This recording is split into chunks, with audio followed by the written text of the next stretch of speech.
nickname.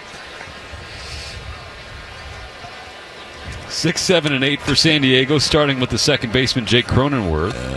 First pitch from Dreyer is ball one upstairs, a fastball at 93. Guys in the white jackets are going to come and get you any minute. Don't rat me out. 22nd pitch for Dreyer in his outing tonight. Swung on and sliced foul on the left field side. 1 ball, 1 strike. It was World Series Replica Trophy Day here at Dodger Stadium. And going into the night, it was the giveaway around the ballpark celebrating last year's championship season. Dreyer delivers and misses a little low with ball 2, like a fastball at the shins.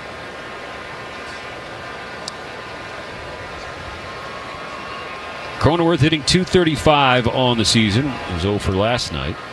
Swinging a ground ball to Freddie. Scoops it up off the dirt. 2 hands. Jogs over to first. Steps on the bag with the right foot. And that's out number 1 in the second inning.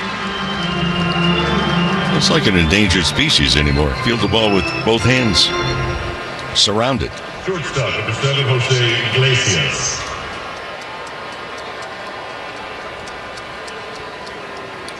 Now the right-handed hitting shortstop, Jose Iglesias.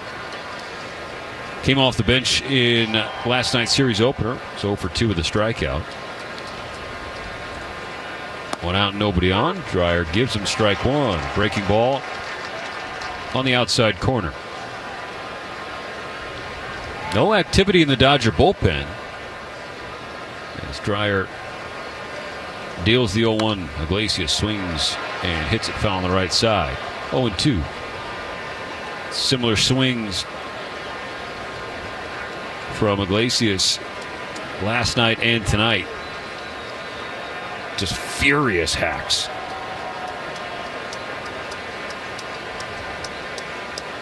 On an 0-2 pitch from Dreyer, Iglesias fouls him away on the right side again.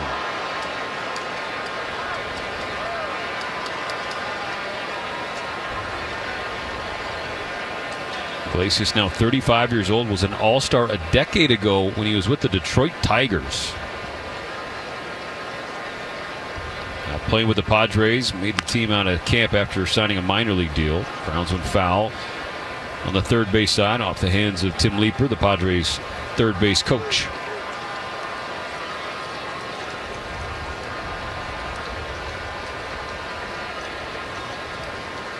One nothing Padres, top of the second. Another 0-2 pitch from Dreyer. Another foul ball from Iglesias. The Loge level above first base. Because tonight we'll have to do something you and I talked about briefly on the pregame show. That is a come-from-behind victory. They need another one tonight. Back-to-back games to open this series that San Diego scored first in the first. Dreyer misses upstairs, 1 and 2 for Iglesias. And last night, they finished off comeback victory number 25 on the year. The most in all Major League Baseball. Which is really remarkable. The pitch. Swing and a miss. Strike 3 for Dreyer. His second K of the night. Second out of this inning. Center fielder, number 28, Brandon Lockridge.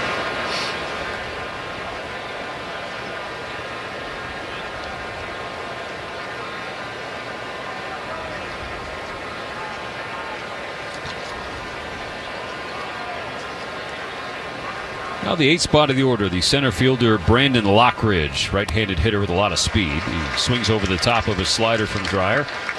The Dodger lefty jumps ahead 0-1. It's like Lou Trevino is the first man up in the bullpen, just starting his warm-up, not even yet throwing on the mound. Dreyer comes home and bounces ball 1 in the dirt. We saw Lockridge 2 different games in that series down in San Diego before coming back home. 3 appearances, all coming off of the bench. Dryer's 1-1. Fly to center. Now drifting to right center. Andy Pajes is tracking it. Well in front of the warning track. He reaches up with the red glove and makes the catch. It's a 1-2-3 scoreless second inning for Dreyer. It remains the Padres 1 and the Dodgers nothing. some overnight oats right before the game. My teammates look at me like, what are you doing, dude? My mom's cooking, probably. She makes some good. She's got a tuna fish casserole. That's pretty good. Okay, I went 5 for 5. I need to eat the same thing. Last time, Saturday, I ate arepa with eggs. And then next day, I gotta eat arepa with eggs. So my mom make it for me. And then when my mom is with me, everything's good. I save a lot of money. Estamos leyendo. Boomer is the dog. Then he look good. I just follow this picture all the way. And there he is. Boomer's dad. That was kind of a change from the everyday thing that we normally do as far as baseball cards are concerned. Hey, I have a Labrador. Where's my card? You know, a little bit different, and it turned out to be a fun experience. It was just when the camera crew tried to leave that there was a problem. You can't leave.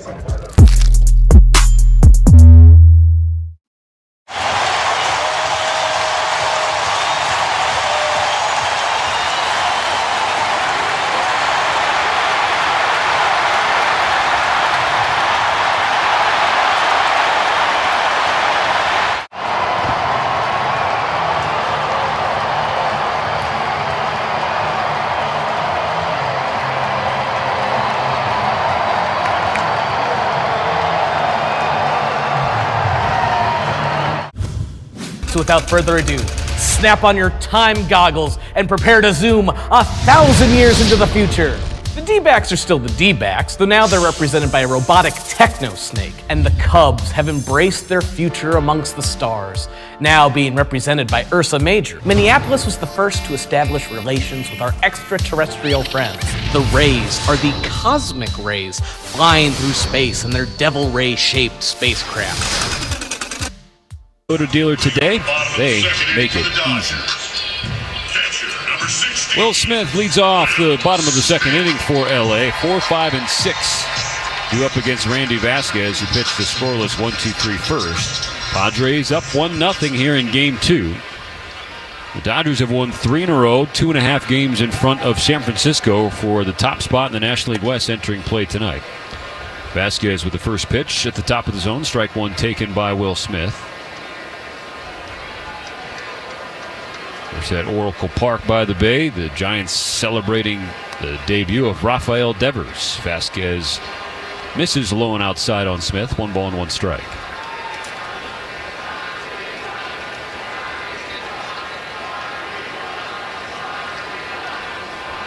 Here's the pitch. Smith takes again. Low and away again. Ball 2.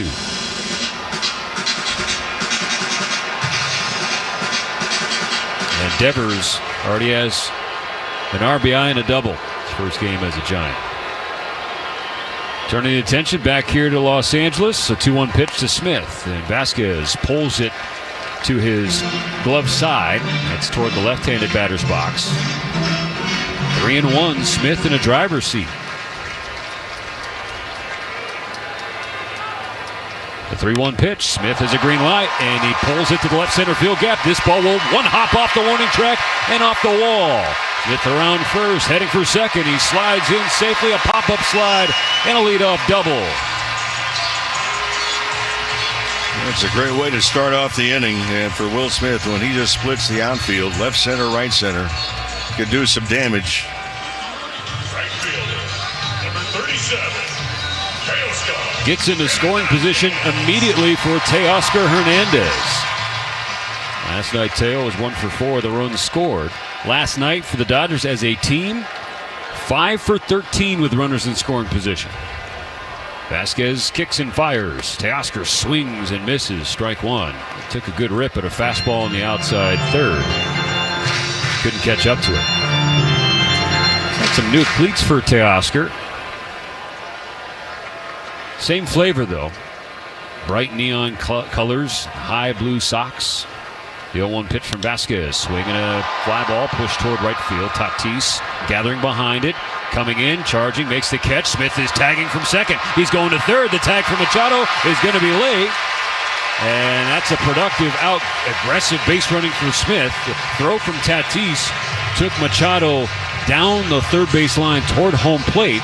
So he had too much ground to cover to try and get back to tag Smith. Yeah, Will Smith is not going to be in the Olympics as a sprinter, but you mentioned last night, really in the series down in San Diego, The Dodgers are going to try and take advantage of the throwing arms. And while Tatis does have a pretty good arm, strength-wise, he's not had one really on track yet. Smith on third, only one out. The Dodgers down 1-0. The infield comes in for San Diego. Muncy swings through the first pitch. Strike one. Well, everybody's on the cut of the grass except for Arraez at first base. He's playing, I don't know, Mo, about 20 feet back from the grass and 15 feet inside the line. The 0-1 pitch. Muncy swings. Fly ball right field. Tatis running to his right. He makes the catch. Smith is going to tag from third. The throw from Tatis is not going to matter. Yeah, that throw from Tatis, that's what we're talking about. That throw was 30 feet down the third base line. So a sacrifice fly for Max Muncy. Knocks it up at one in the second. That's why the Dodgers and Dino Evil, they're going to take advantage. I mean, Tatis, strong throwing arm, but from that spot in the outfield, you missed home plate by 30 feet. RBI number 38 for Max Muncy. And it's a brand new ball game, tied at 1. Bases empty, 2 out in the second. Andy Pages to the plate. Pages was 1 for 3 with a double last night. He scored twice. He was hit by a pitch once, and that got both dugouts going a little bit. First pitch from Vasquez. Pages takes, and it's a good take. Ball one just missed outside. Dylan Cease plunked him on the left triceps. That's his front arm. Pages hitting from the right side. And he took exception to it. Here's the pitch. Pages belts it left field. This ball's hit hard. Will it stay up? It is gone! Andy Pages with a bullet gives the Dodgers the lead. Home run number 14 for Andy Pages, and it got out in a hurry. 2-1 LA. Well, that wasted no time at all to get out of here. And Pages went down, got a low pitch. And Daniel Jewelers, proud sponsor of the trip around the diamond and your family jewelers since 1948. So we encourage you to visit DanielJewelers.com/baseball for a free baseball bracelet and $50 off a $99 coupon. Now Michael Conforto swings over the top of a breaking ball down and in. Strike one on the Dodgers left fielder, but the center fielder tonight, Andy Pages, with a tie-breaking 2-out solo blast. Couple home runs the last 3 games for Pages. The 0-1 misses outside and low on Conforto. 1 ball and 1 strike. I mentioned Conforto hit the home run off of Vasquez last Wednesday in San Diego. Vasquez, by the way, that's the 10th home run he's given up this year. The 1-1 pitch. Conforto swings and pops it up. Left side of the infield. Machado drifting back from third. 20 feet onto the grass. Toward the line, he makes the catch and retires the side. But back-to-back run-scoring swings for the Dodgers. A Muncy sacrifice fly and a Pages solo home run. Makes it 2-1 Dodgers. Going to the third. When you want Dodgers, the only home is AM 570 LA Sport.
To see all this excitement around what I love to do growing up, it's crazy. What's your favorite thing about this whole event so far?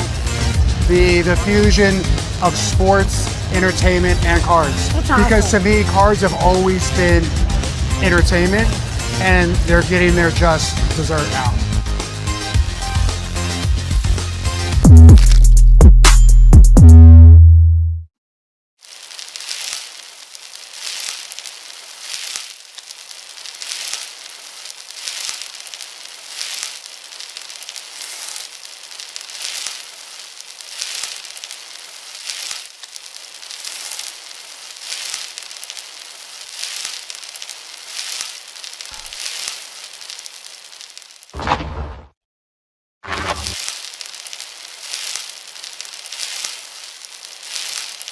No walks, 2 strikeouts. His ERA now at 2.87 on the year. For Trevino, it's at 3.65. This is his 23rd appearance.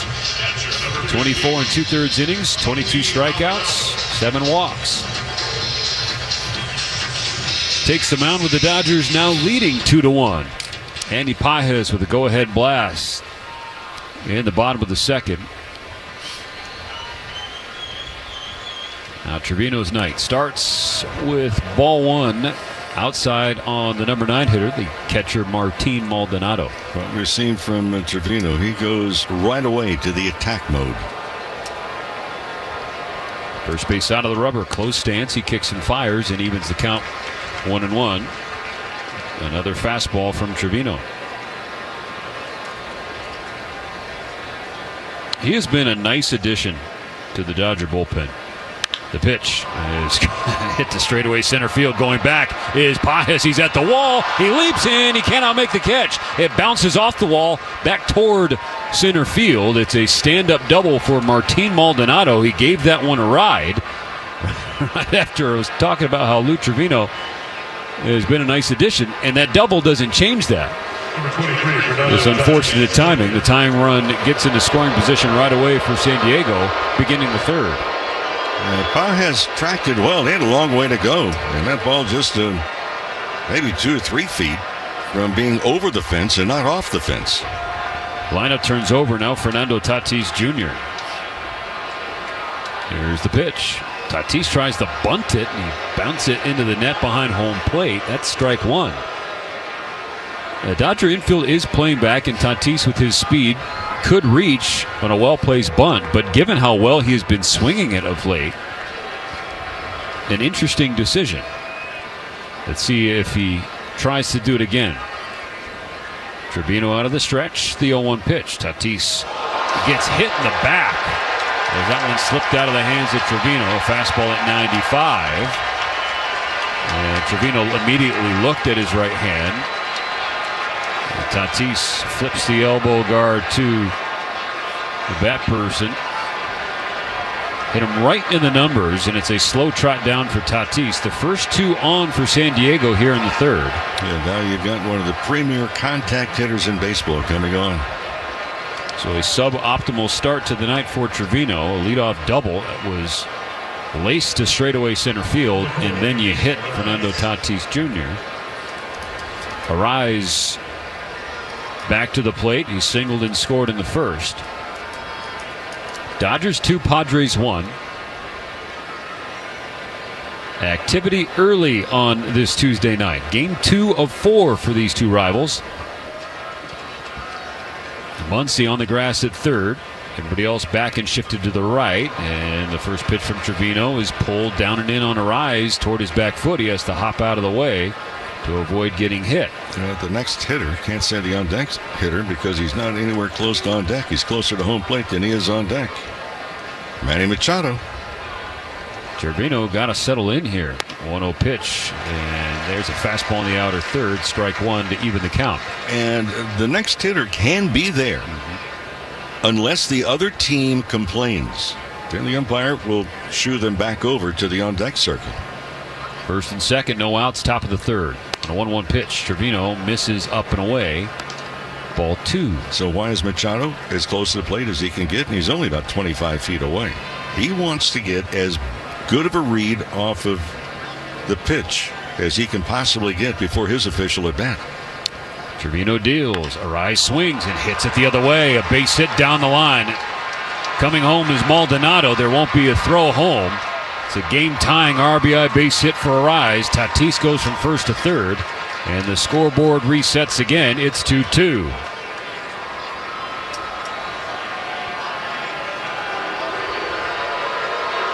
Number 13, Manny Machado. Runners at the corner.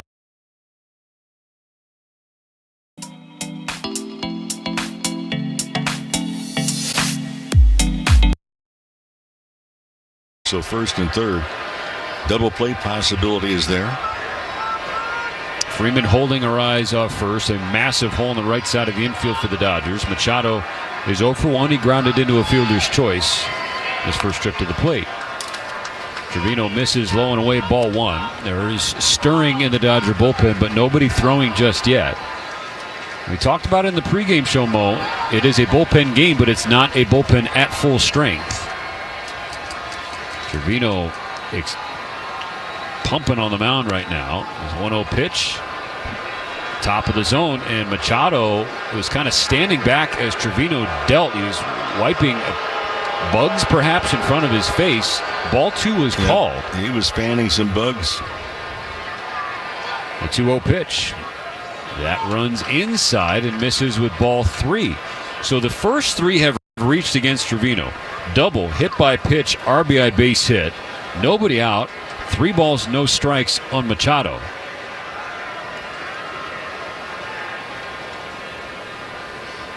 Danger zone, 3-0 pitch. Machado jumps out of the way, but that was comfortably in there for strike one. He was trying to sell ball 4.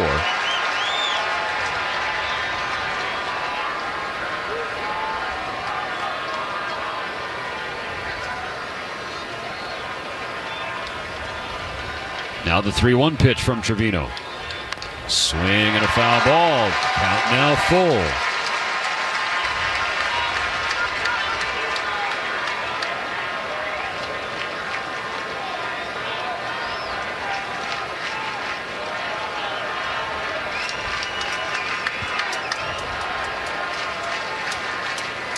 Tatis on third, Arraez on first.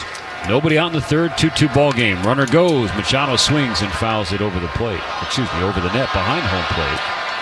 Well, I was a little surprised that Arraez is not the fleetest of foot. I'm a little surprised that he was not going sooner than that, because I doubt the Dodgers would throw through at all. The reason is Muncy's playing deep at third.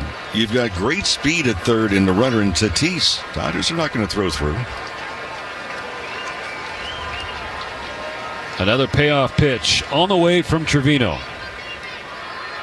Machado with another foul ball.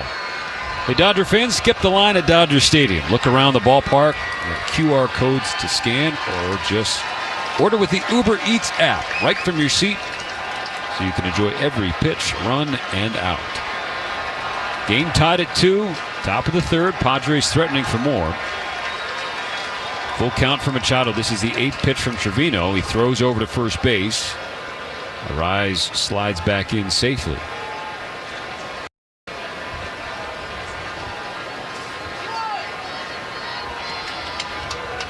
The Padres have scored 25 runs this year against the Dodgers. Machado has driven in 8 of them.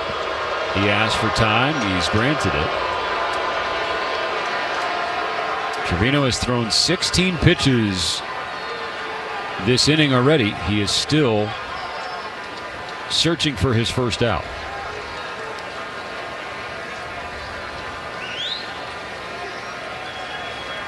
Here's the pitch.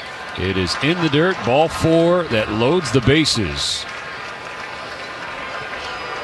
Machado chucks the bat toward the Padre dugout. He heads over to first. Mark Pryor heading to the mound. This mound visit is brought to you by Jacoby and Myers, because everyone deserves justice.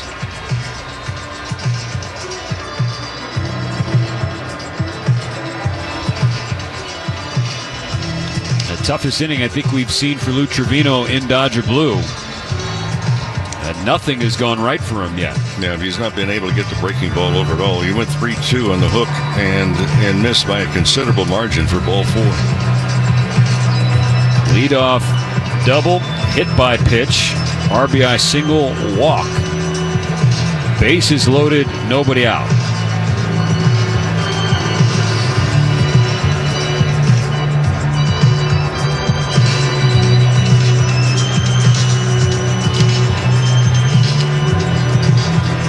Number 30, Gavin Sheets.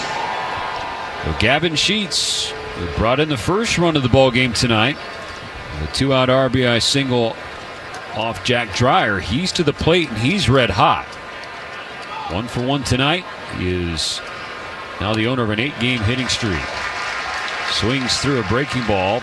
Well done by Trevino. Placed on the outside third. He started Machado off with the same pitch, changeup. That's strike 1 for Trevino. Still needs out 1. This ball's hitting the Plenty deep enough to score the go-ahead run. And after the Dodgers get 2 in the bottom of the second, the Padres with 2 in the top of the third.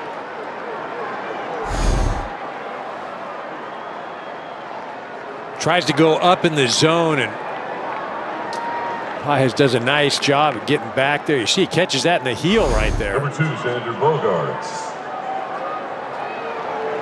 So Sheets has knocked in 2 of the 3 for the Padres, and up comes Bogaerts. Grounded out his first time. He had an RBI double yesterday. 3rd game in a row that Bogaerts has driven in a run. Get greedy here. Try and induce a ground ball. Have an opportunity for a double play.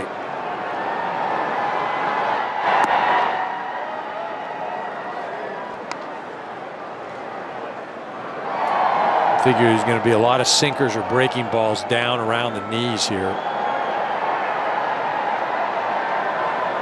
If you're Bogaerts, you're looking for something up in the zone, out over the plate. 2-0.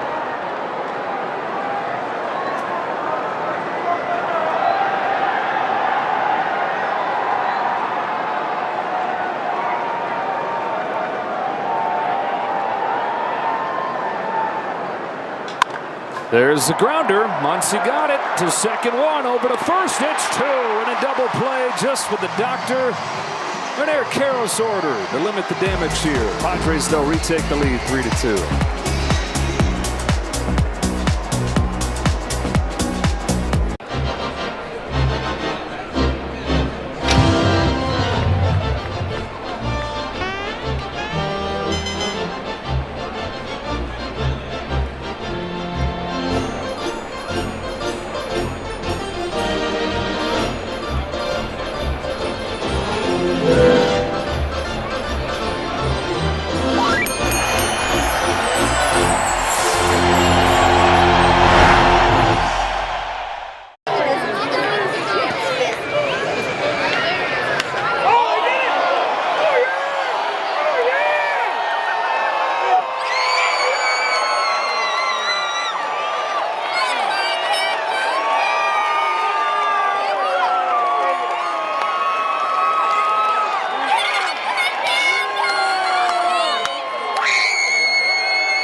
A sartorial issue here. There's the team name, Chicago Cubs, so it does work.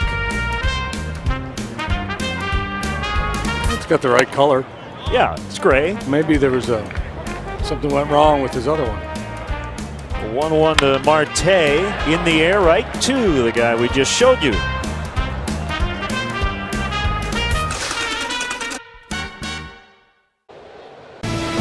World champion Dodger Baseball on Sportsnet LA is brought to you by Jack in the Box. Get so much more in the new T-Pain Munchie Meal. Back and forth game so far. 3-2 Padres to the bottom of the third. 9-1-2 coming up against Randy Vasquez. 1-2-3 first inning before the Dodgers got a pair in the second. His first one to Tommy Edman is downstairs.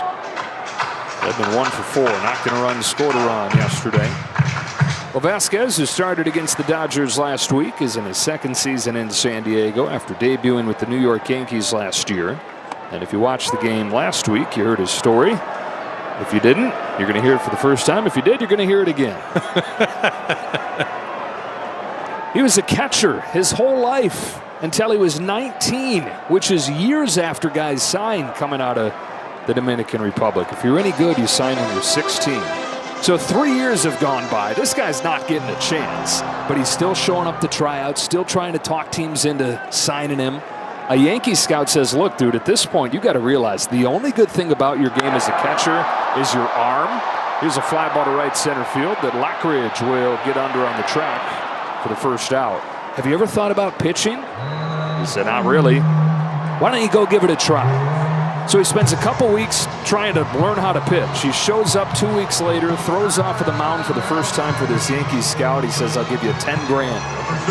Minuscule money when it comes to international bonuses. He said, I'm in. Had never pitched in his life, signs as a 19-year-old, makes it to the major leagues, doing something he had never thought about doing.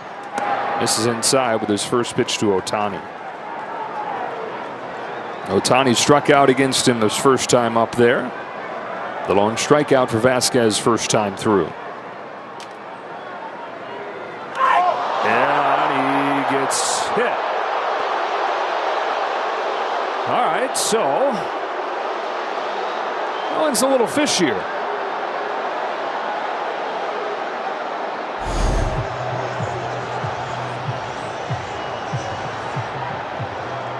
What do you think? What do I think? Yeah. That's 100% on purpose. Okay. But that's one of the things. Look at the other night, or Tatis just got hit, right? And whether it's on purpose or not on purpose, you know, one of the things, and see, these guys all know it was on purpose, so they're going to issue a warning. One of the things that, you know, back in the day that managers used to do, especially like Tony La Russa, you hit one of my guys, I don't care if it's on purpose or not, 2 guys are going to get hit. You want to go back to Dodger history? Big D, Don Drysdale. One of our guys get hit, 2 of your guys are getting hit.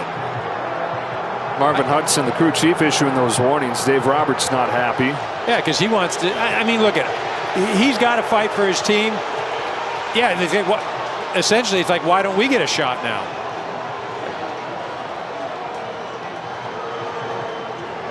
Wouldn't the answer to that be you already did, like from the umpire's standpoint? Right. And the point is whether or not, like, do I think Trevino was trying to hit Tatis? 100% no.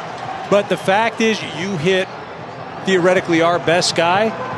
Hey, you know what? I mean, you got to have some better control. All right, so this all, whether it was intentional or not, optically started last night, and everybody's agreed that this was not intentional. But it's a fastball, 97, that hurts. Right, 100%. And this is all with the backstory that these teams have met a bunch the last couple weeks. The further backstory that they don't like each other very much because of recent years, heightened intensity in this rivalry, and then back-to-back innings, superstar players wearing it. Dave Roberts just got thrown out of this game.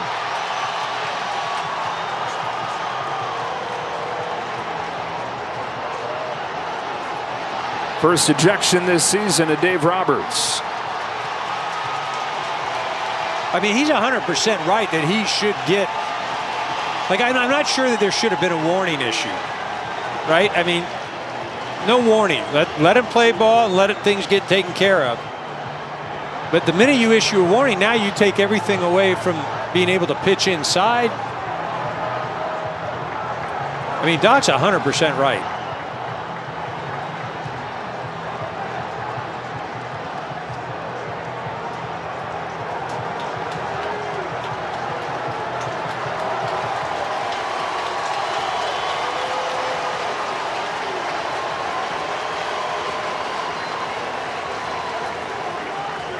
You know, if you're looking this thing and you're not trying to take sides or anything,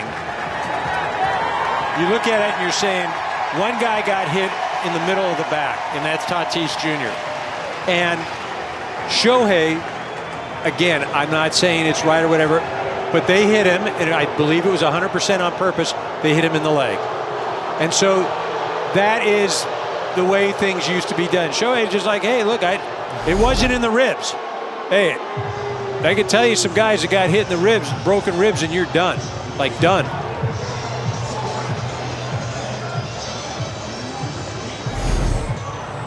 So Doc ejected for the first time this year, the 13th time in his decade with the Dodgers. Tied on the board, Mookie Betts coming up. And now Doc recedes into the mysterious world of an ejected manager. Right. Not too many men in the world know what that looks like. Well, let's hope that the Dodgers are able to do the same thing they did last night. Pages gets hit, and that ignited things. Dodgers went in, got a few hits afterwards, and Toss over there from Vasquez on Ohtani, who's not attempted a steal in a month. First one to Betts is popped up. And Mookie, one of the most patient guys, first pitch in baseball, is 0 for 2 tonight on 2 pitches. All right, so just to put a bow on that, it happened pretty early. He got ejected like as he was coming out. That's a crazy thing. That's why he's more upset than anything. So I'm thinking it's, well, because there's a warning issued or whatever. It's no, I take 2 steps out.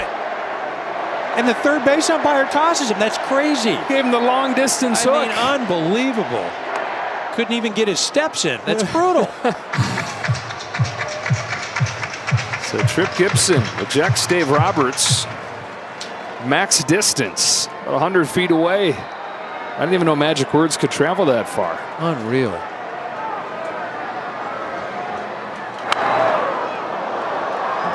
Dave, Vassay. Joe, there's some history between Trip Gibson, the third base umpire, and the Dodgers this year. Obviously, last night, the Dodgers weren't happy with the balls and strikes, but if you go back to those series at New York and Citi Field, he called obstruction against the Dodgers and Max Muncy, so there's a little bit of history there, and obviously he said something that set Dave Roberts off. That's right, yeah, he actually called 2 obstructions like that in the same game. Right. And you talk to all the guys on both teams, and they're like, we've never seen that. He called 1 on both teams. Other than 2 on Freeman. Vasquez deals. Freeman goes up there to foul it off.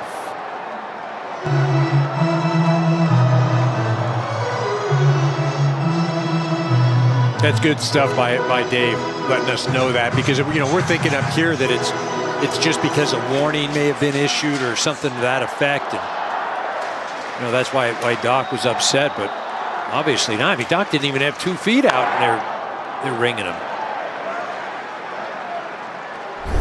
I mean, this is what Dave Vassay is referencing in New York in late May.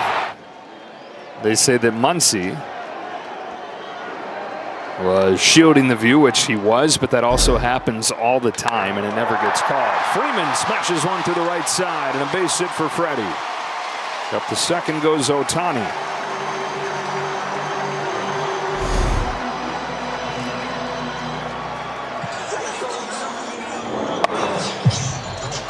Good AB by Freddie, just up there battling. Again, we talked about it, not feeling great, doesn't feel smooth up at the plate.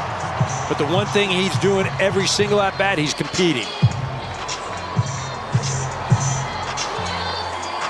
2 on, 2 out for Will Smith. Continued his hot hitting with a double his first time up, and came in to score the Dodgers' first run. Back and forth emotional ball game. You figured it was a matter of time. You put these teams together this many times in this short a time period. High fly ball to right center field, and he just missed it. Can Lockridge find it? He does. And that's the inning. On to the 4th we go. A long way to go in this one.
The first 40,000 fans tomorrow take home a Dodgers Champions Gold Player jersey presented by Synchron.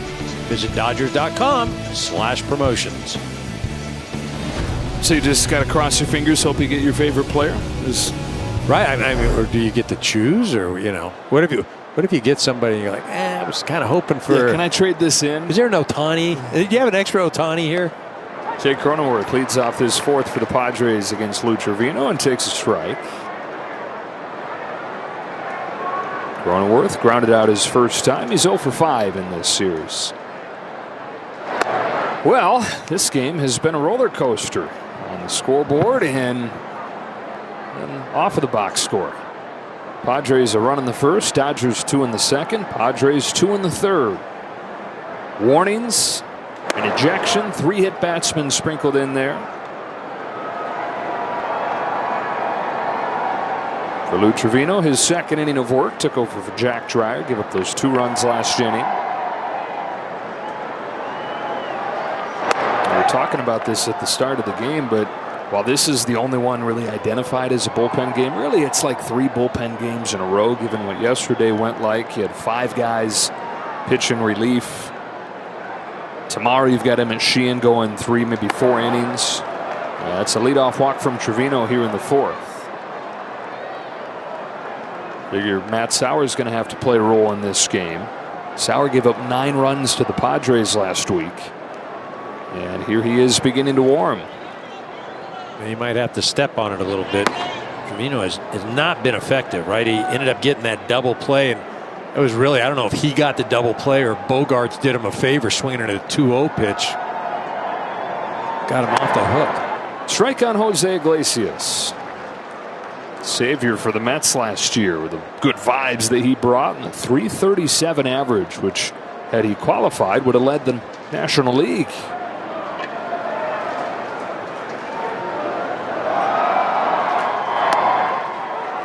In an 0-2 hole.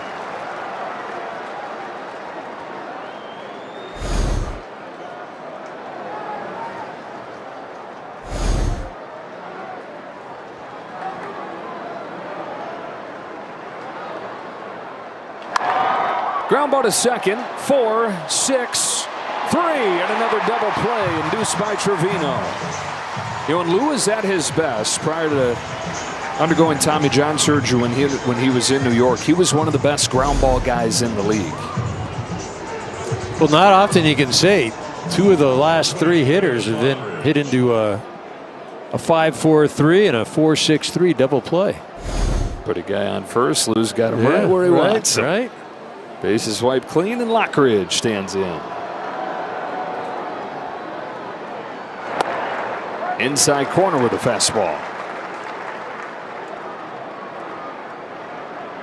Lou, 33 years old. In his 6th year with Major League time. 2 years, though, without appearing in a Major League game.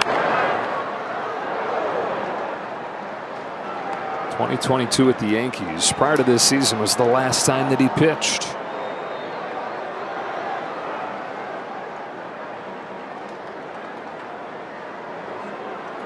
Here's his 0-2.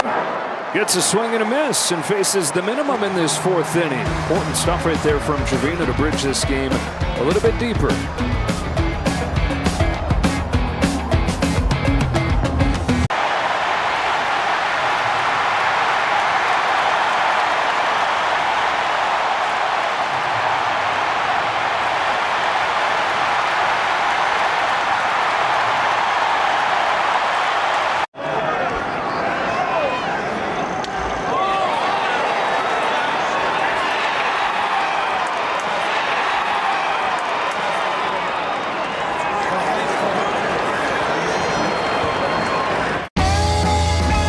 Gosh, we've gone to Sea Dogs games since we were kids. I've been coming to see the Sea Dogs for the last 30 years.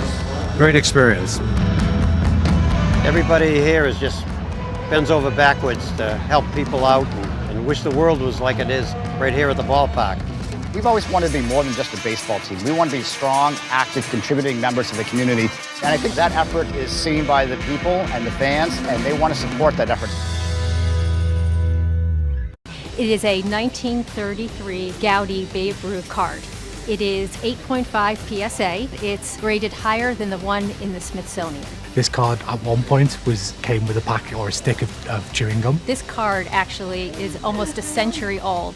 It was bought for a penny. So the fact that just the heritage of a card like this is now coming up almost 90 years later into an auction, it's a pretty special moment.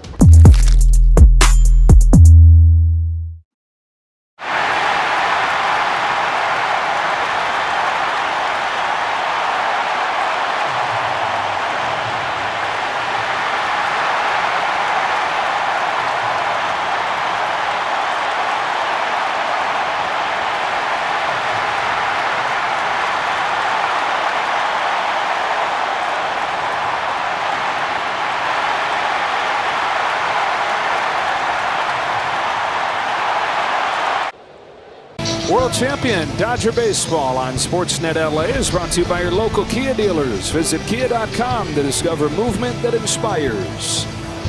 Dodgers trying to win 4 in a row for the first time since the start of May. They're 44-29, lead the Giants by 2.5 games in the division. Gaining some steam here as we roll through mid-June. Teoscar Hernandez to lead off this 4th with the Dodgers down a run. Randy Vasquez gave up the 2 runs in the 2nd.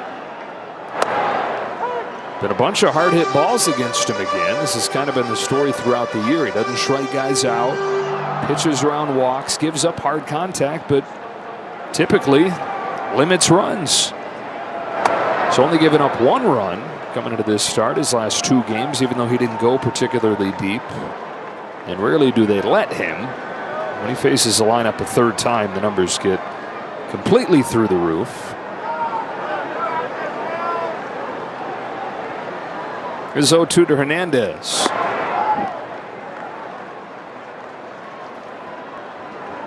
Relied a lot on the cutter tonight. That's typically he's about 30% tonight. 45% cutters.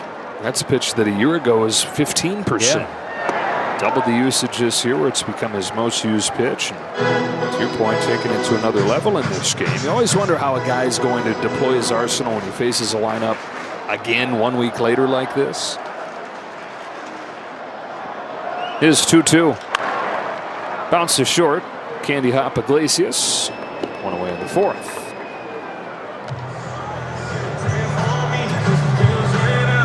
The Padres need every quality start they can get from anybody willing to give them to them.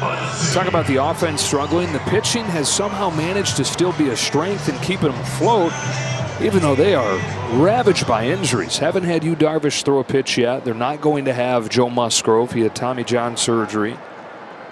Who knows about Michael King, who's got a pinched nerve in his shoulder.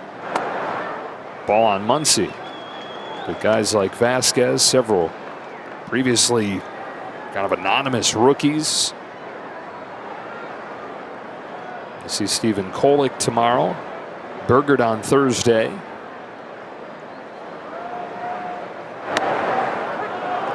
One ball, 1 strike. Yeah, one of the things too, obviously the bullpen has been a strength, but there's been a ton of usage down there. You can get away with that the first couple months of the season, but at some point you're going to pay the price.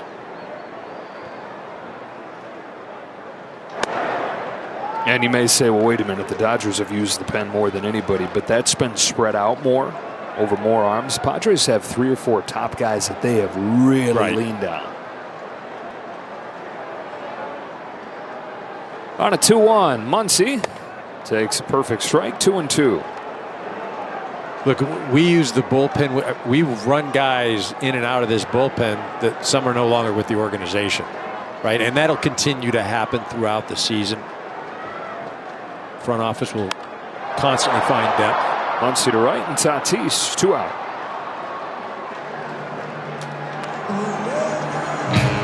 Eddie Pages comes up and we take a look at the T-Mobile coverage cam. An absolute bullet of a home run his last time up.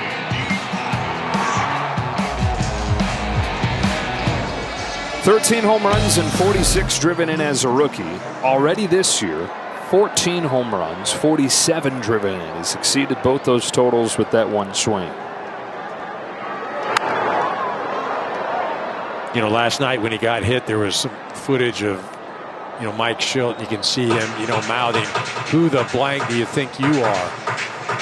And I think the thing about it is at the time, Andy Paez is thinking, yeah, they are trying to throw at me. Like, he legitimately believes that he is that good. Another high drive to left center field. Did he get enough? He did! His second home run of the game. Andy Paez ties it.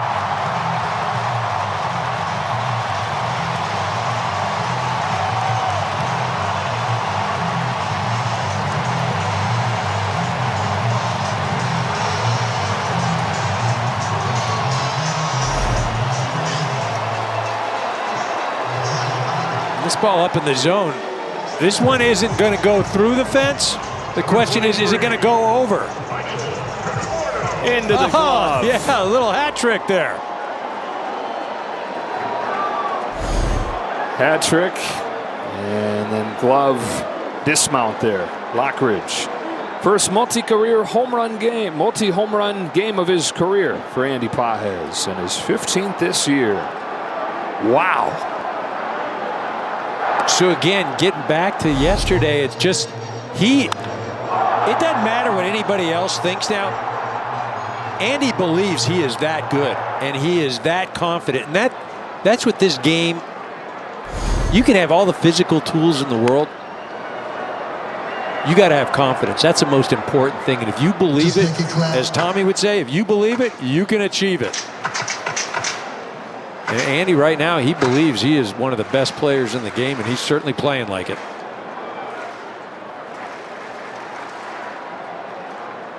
Conforto on 1-1 takes high, and isn't there something to be said for his story too, and for any guy who comes from Cuba? You literally put your life on the line to chase this dream. Well, there certainly is a sense of urgency that I don't know how you duplicate that or mimic that, right? That's something that is real life, and it's about making it or not making it, and not making it really isn't an option. It's not like, I'm going to go back, I'm going to go get my degree, and I'm going to go to work, and blah blah blah. I mean, theoretically, yeah, but that's really not on the list of options when you're trying to come over here from Cuba, making it in the big leagues. When you leave, you don't really take a plan B with you. No. Along first, Arraez has it, and the inning is over. Andy Paez, his second home run of the game, his 15th of the year, already 2 more than he hit as a rookie, bolstering his all-star case. Who would have thought?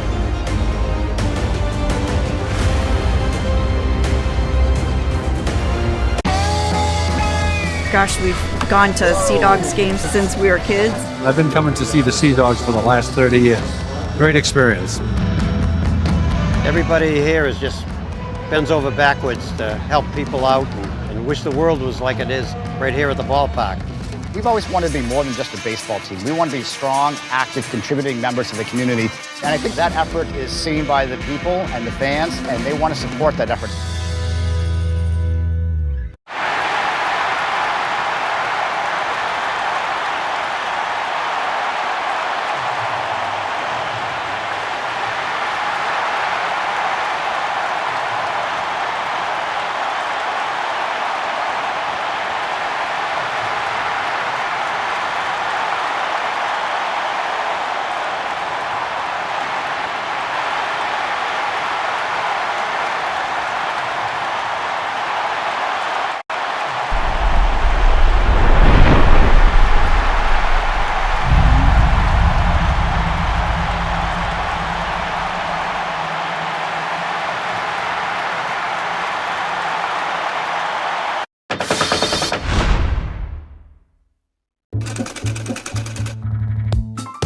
The newfangled idea of the time was night games, and teams thought that the shiny material of satin would reflect the stadium lights better. But satin comes with all kinds of issues.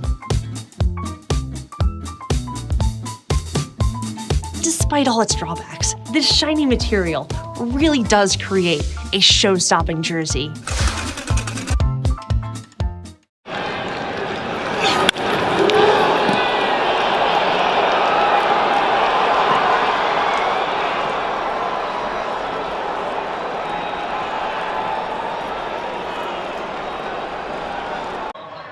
World champion Dodger baseball on Sportsnet LA is brought to you by your Southern California Toyota dealers as we welcome it back to Dodger Stadium. Entertaining game going, tied at 3. And some subplots as well with the hit by pitches, the ejection of Dave Roberts. The bullpen game continues. Matt Sauer comes on to pitch.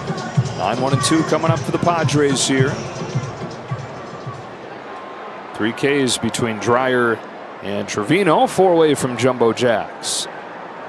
Well, Sauer was eager to get another chance, and he's going to get it right away against this Padres club that banged out 13 hits against him and scored 9 runs over 4 2/3 innings last week. He would have been out of the game in a normal game, but that was a day where the Dodgers were way behind, and he basically had to wear it.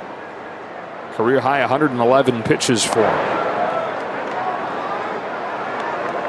Yeah, certainly an opportunity to come back and face a team that caused him a lot of angst. You mentioned 111 pitches. I mean, you don't see that in an 8 or 9 inning ball game these days, right? Yeah. It's a strike there on Maldonado. The Padres catcher, 9-hitter, doubled and scored in the 3rd inning.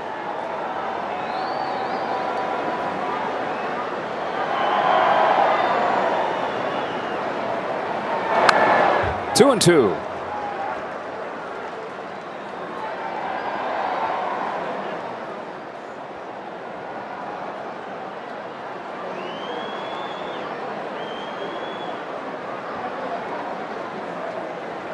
Tatis and Arraez to follow in this 5th inning for the Padres.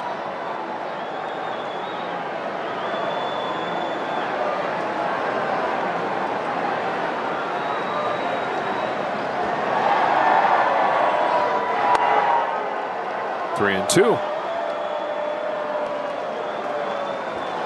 This is the guy you just want to take your chances with. You just throw right down the middle part of the plate. Last thing you want to do is put him on first base with the top of the lineup coming up. Got him with a fastball. Had to get him.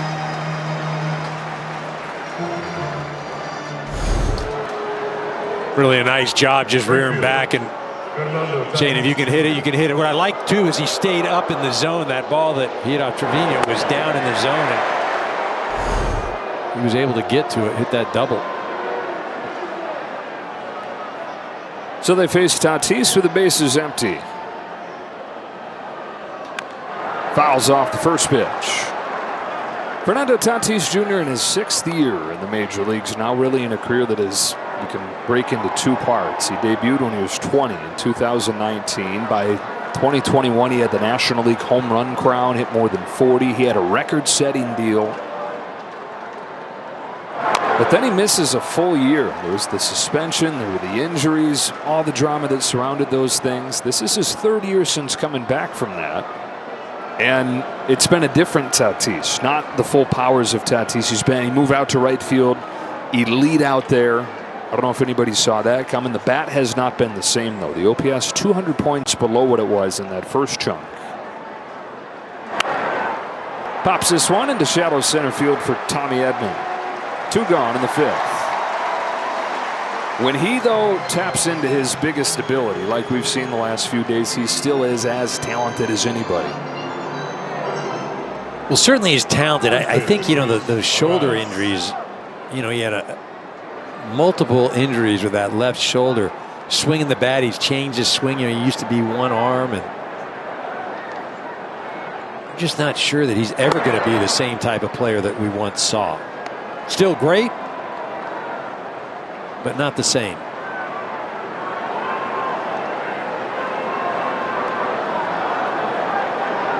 Arraez has 2 hits in this game, takes a strike here, 1-1. I mean, he was, first couple years of his career, he was in the short list, the 2 or 3 guys you talk about. If you're starting a franchise, who are you picking?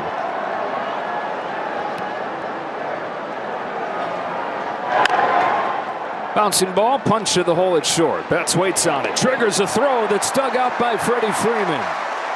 Matt Sauer, a 1-2-3, top of the 5th, halfway home in a tie game.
Well, this is the most famous jersey in baseball, right? The Yankee pinstripes, the interlocking NY, and the midnight navy. I was a Yankee fan growing up my whole life, die hard, and became a free agent after 7 years with the Rockies, and I wanted to be a Yankee so bad. Putting this jersey on for a headshot for the first time, it felt different than any other shirt I'd ever put on in my career. What is it about baseball cards that make them so special? Why do you enjoy doing that? Well, the biggest thing is I started collecting when I was a kid. O-Pee-Chee was a Canadian hockey league, and then the Canadian football. But I didn't start in the U.S. until I had signed professionally as a ball player, and when I got my first rookie card, and I've got it here with me. Let's take a peek at that. 1966 with Billy Sorrell. Fans on June 21st will score an Ice Cube bobblehead. Visit Dodgers.com/promotions. How do you eject that man? Tied at 3 to the bottom of the 5th. Joe Davis, Eric Karros, David Vassegh for the Dodgers. 9-1-2 coming up against Randy Vasquez. This is the part of the game where Vasquez usually becomes a different, much lesser version as he crosses that 50-pitch threshold. Edman smacks a bouncing ball up the middle. Iglesias from shallow center field twirls and throws to get him. Nice play by Iglesias for the first out of the 5th. Yeah, it really was. Some nice footwork there. Just twirls and takes his time. Arraez, nice job of staying on the bag and making himself a little taller. As Ohtani stands in, Vasquez's first 50 pitches of the game, the league hits below 200. After the 50th pitch, way above 300. And he's got Ohtani here for a third time.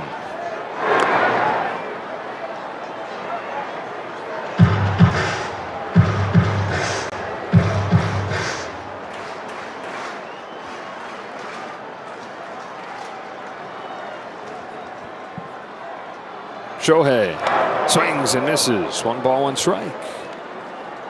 Strikeout in the first inning. Strikeout to open the game. That's still the only strikeout for Vasquez. Never strikes many guys out. He's got the lowest strikeout rate in baseball. Thing he's done tonight, though, is limit the walks, which usually a problem for him. Pinpoint right there.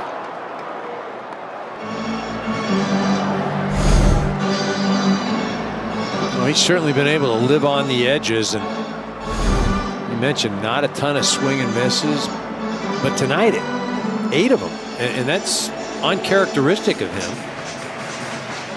Matsui's ready to go. Estrada's been strolling around, getting ready to get ready. Tie game in the 5th. Vasquez to Ohtani with a 1-2 that misses outside. I will say this, though, Vasquez, in the first 2 innings, he had 7 swing and misses. So he's only had 1 the last few innings. So that's pretty much all first time through the order. And, you know, what's different this time is this is the 3rd time through the order, but this is also the 2nd time in the last week he's faced him. Yeah, the arm might be fresher than that would lead you to believe, but these hitters have seen him a bunch. Gets Ohtani for the 2nd time on that back foot breaking ball.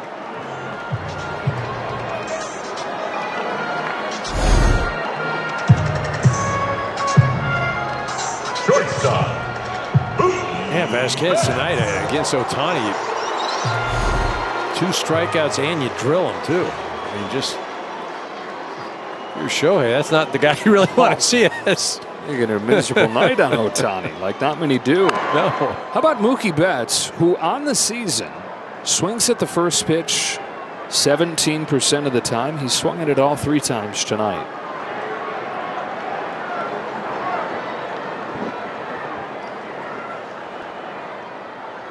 On this 0-1, it takes high. You know, sometimes guys will change things up and try and ambush the other team. And as a hitter, that certainly is out there, that information. Look, Mookie's going to take a strike. He's not going to swing at the first pitch, so let's try to get ahead. Crank to left center field. Sheets on the move. He will get there. And then the 1-2-3, top of the 5th, or bottom of the 5th.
There's so much history right here.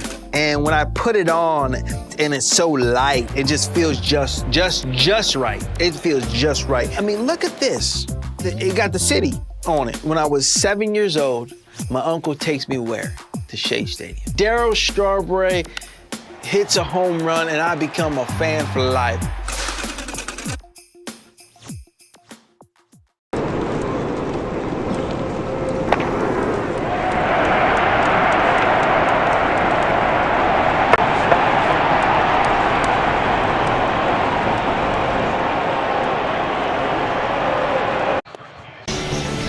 World champion Dodger baseball on Sportsnet LA is brought to you by Shakey's Pizza Parlor. Serving up handcrafted pizza, crispy fried chicken, and famous Mojo potatoes for 70 years. Tied at 3 to the top of the 6th we go. On a beautiful night in Los Angeles. Matt Sauer looking for redemption against these Padres. Worked 1-2-3 5th. Manny Machado to start the 6th.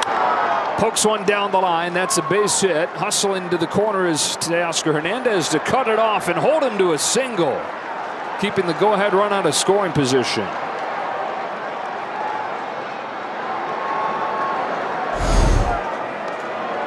A couple of nice jobs defensively by the corner outfielders of the Dodgers. This time Teo at right field does a good job of cutting that ball off and then spinning, keeping Manny at first. Saw Michael Conforto make a similar type play, not necessarily a spin, but kept Luis Arraez off of second base and kept the double play in order. Gavin Sheets, who's having himself a career year, has continued that tonight with a couple runs batted in, and he takes high from Sauer.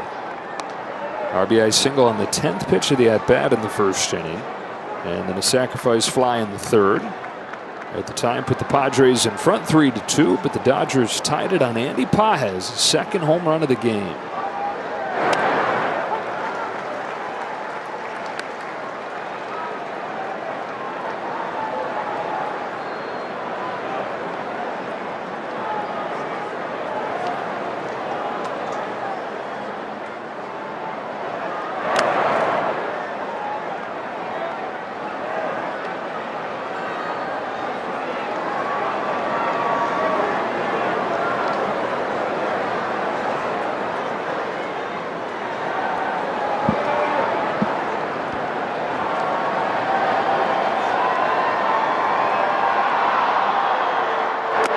Man, think about Matt Sauer coming out of that game where you give up 9 runs in an organization where there's a ton of pitchers. Probably not knowing for sure you're going to get another chance, hoping, but not knowing for sure you're going to. To a week later have this opportunity to face the same team. Well, I think you're right, giving up the 9 runs, but I think he also scored some points too, throwing 111 pitches. So I'm not saying the two balance out, but he certainly earned some stripes with that performance. Yeah, you just look at the line and it's like, oh boy. But then You consider the context of it, and he gained a fair amount of respect from that. And he said it, you know, he said he bounced back well, and you know, that's what he's out there for. He's a horse, and he's going to eat innings.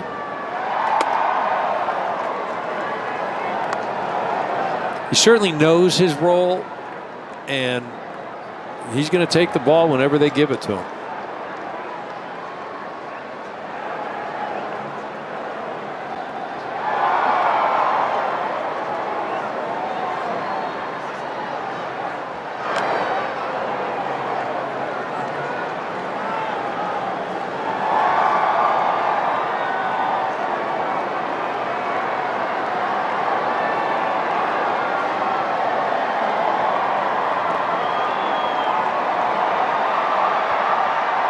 Sauer's 3-2 is very high. Ball 4. First to have reached for the Padres here in the 6th. And now word from Kia.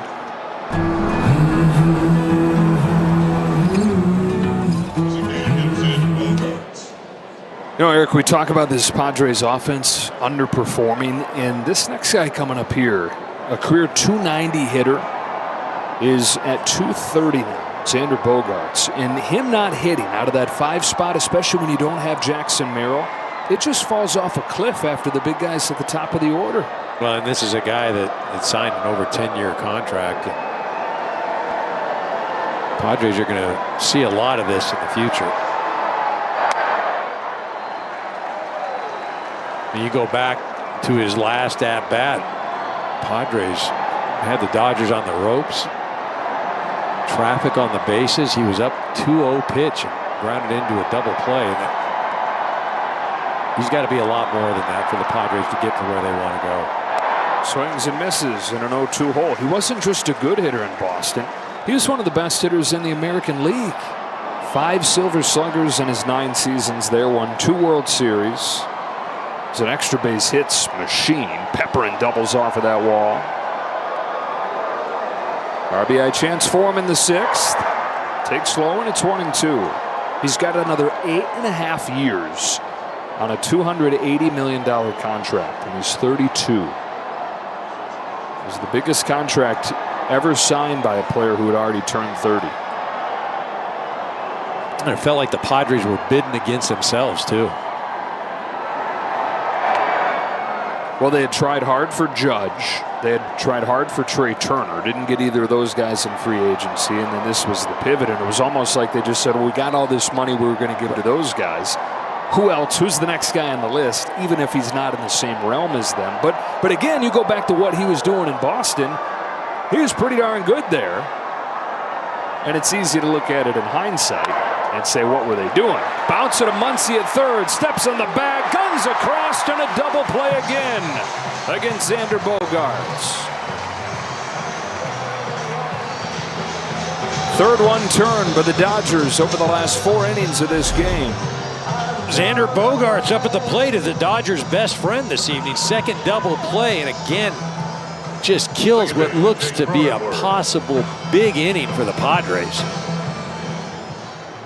Max Muncy starting them both times. Sheets up to second, but 2 gone, and it's up to Jake Cronenworth. Fouls off the first pitch. Cronenworth looking for his first hit of this series. Walked his last time, but he's 0 for 5. Now these 3 double plays for the Dodgers tonight, a new season high. And they needed each of them. A tight ball game. Sauer's 0-1 pitch.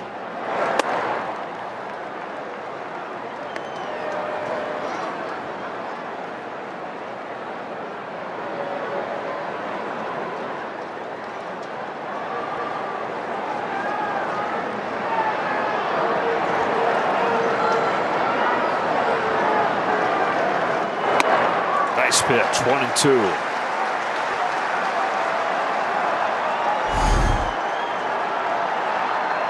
See that ball just fading away from Cronenworth. A nice changeup by Sauer.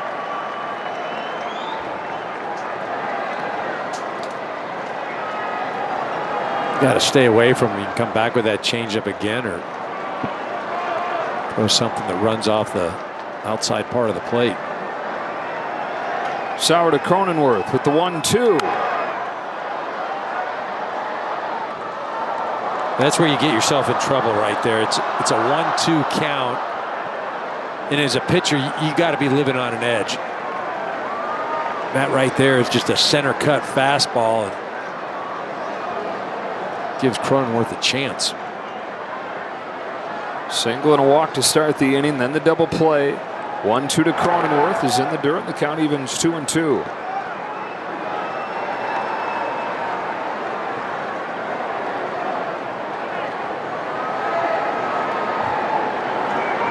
Dodgers looking for their 4th consecutive win and 4 in 5 games against the Padres.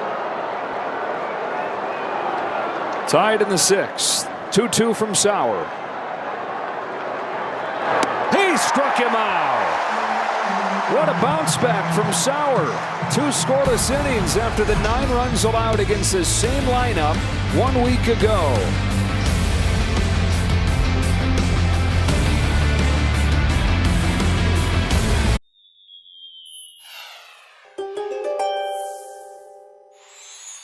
You're earning a reputation as one of the powerhouses on the team, Capricorn, and it's all due to your hard work on and off the field. Your hot streak shows no signs of slowing down as you continue to blast homers and drive in runs. Keep nurturing your exceptional athletic ability because the more effort you put in, the greater you'll grow.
What is something that you snack on that you don't worry about? I love Uncrustables. I could eat like 10 of them in one sitting. And no regard for his body?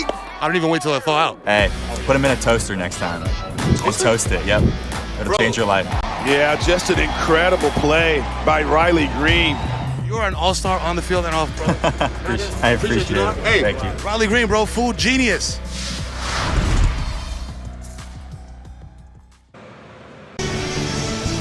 Join the Dodgers for Black Heritage Night on June 19th. Arrive early for a special celebrity softball game hosted by Mookie Betts. Purchase a special ticket pack for an exclusive Black Heritage jersey. Visit Dodgers.com/promotions. Dodgers 3, Padres 3. To the bottom of the 6th we go. It's 3, 4, and 5 coming up for the Dodgers. And Jeremiah Estrada goes to work out of the Padres bullpen.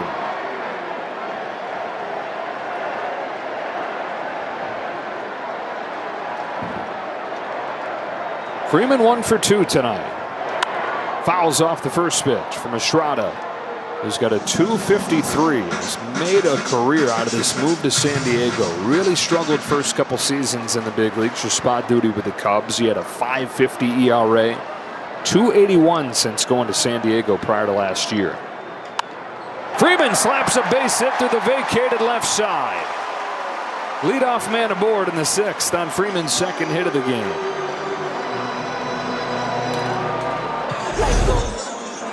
The beauty of Freddie Freeman, even when he's not feeling well, even when his swing isn't feeling right, he's going to go up there and compete and find a way to be productive.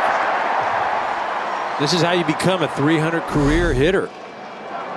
He's got his first multi-hit game since Monday last week down at Petco.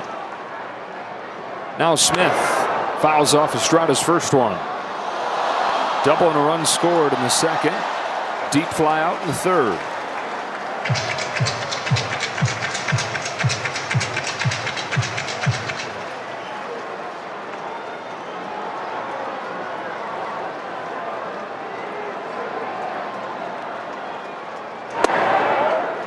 One. Having that conversation earlier about Will Smith. Can he sustain what he's done to this point? I was talking to Robert Van Scoyoc about that, and he said, this is who he's always been when he's healthy. So yeah, you cross your fingers. You hope that it's just the normal wear and tear of catching, which is a lot, but it's been those blunt force injuries that have really stunted starts like this in the past. And then Dave Roberts is saying before the game today, I got to do my part too. Find spots to get Dalton Rushing some more starts, get Will Smith some more rest. 35 fewer innings caught than this point last year. So already a pretty good start in that direction. Fouls it back. 100 from Estrada.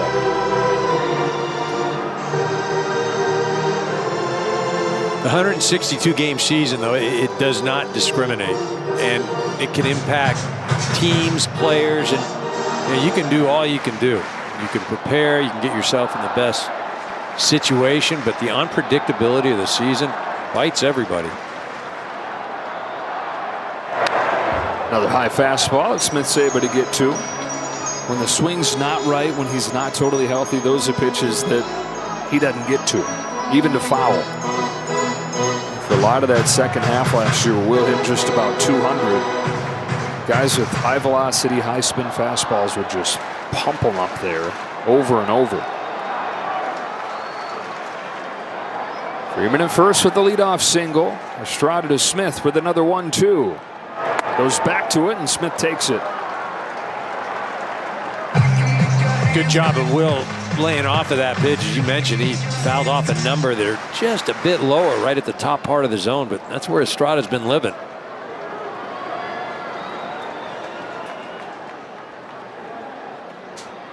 On a 2-2, Smith fouls off another high fastball. Sticking with it. Unable to put Smith away, though. And he's just determined to get him out at the top of the zone. And he does have a splitter. And I kind of figure that I might try to drop that on Will just to change the eye level. But so far, not confident enough to throw it.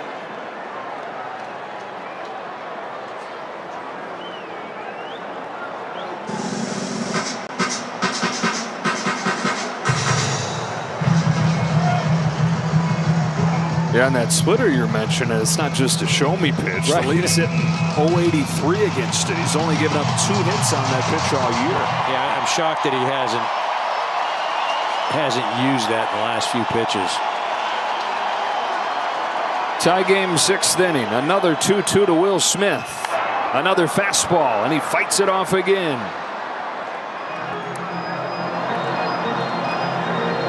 Ninth pitch coming. It's been nothing but high heat. Yeah, that splitter button must not be working on the pitch comp.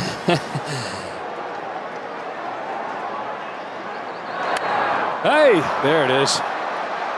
Jam, I got the button unjammed. Digging in there. Get in the junk drawer, find something skinny and sharp. Wedge it out of there. Yeah, splitter button's fixed. So the 10th pitch coming to the Dodger catcher.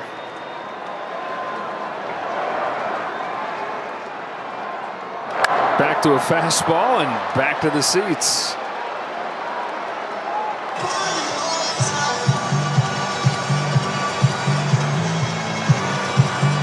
Running out of room on that graphic.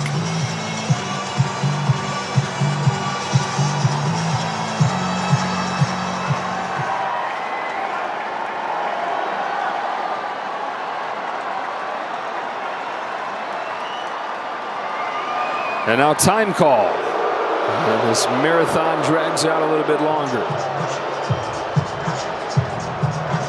Yeah, I'm just not sure that they're on the same page, right? Maldonado wants one pitch, and Estrada's not feeling it. You know, and Estrada, again, as a pitcher, you're the one throwing it, so you've got the last say in what you want to do. But Maldonado feeling pretty strongly about whatever the heck he's calling, and enough to take a timeout and get out there and explain to Estrada why he's feeling like he feels. He's saying, buddy, you know why I'm in the big leagues for 15 years, even though I'm a 190 hitter? It's because the buttons I hit are the ones that you should throw. I mean, he's got to be hitting that splitter button. It's the 11th pitch to Will Smith. It's an overthrown fastball and a cross-up. The buttons worked better than the old-fashioned conversation. You just wonder if Maldonado went out there, all right, we're throwing the split, and Estrada's like, look, yeah, I'm throwing the split. And then just said, forget it, I'm throwing the fastball. Take this. I mean, that was a clank. Wow. And not an insignificant one. The go-ahead run moves into scoring position. Dude, opponents are 2 for 24 with 15 strikeouts on his splitter this year. High drive left center field. Back goes Sheets. It is gone. What an at-bat.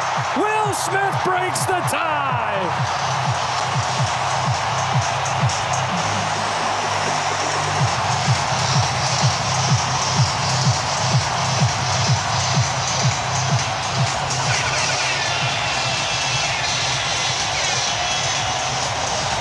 That was awesome.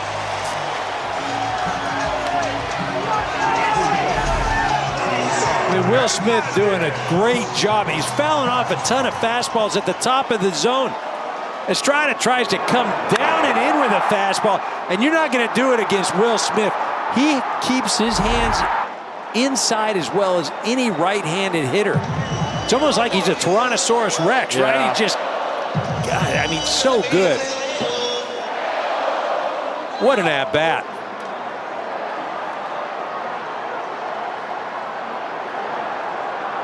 Dodgers back in front. Ball and a strike on Teoscar Hernandez. 12 pitches. 11 of them fastballs. The 11th ends up in the seats. I'm going to send this card down to the Padre dugout. Opponents are 2 for 24 with 15 strikeouts on your splitter. Make a paper airplane out of it. See if you can get it to the mound. I mean, why even have a pitch calm? He's going to throw a fastball. Yeah, look at that. Freddie's. That's unbelievable. Look at this. I mean, that at bat was sick. And now Hernandez bangs a base hit to left field. It was Estrada that Hernandez got his streak going against with that game-winning home run last Wednesday. And he follows Smith's home run with a base hit of his own.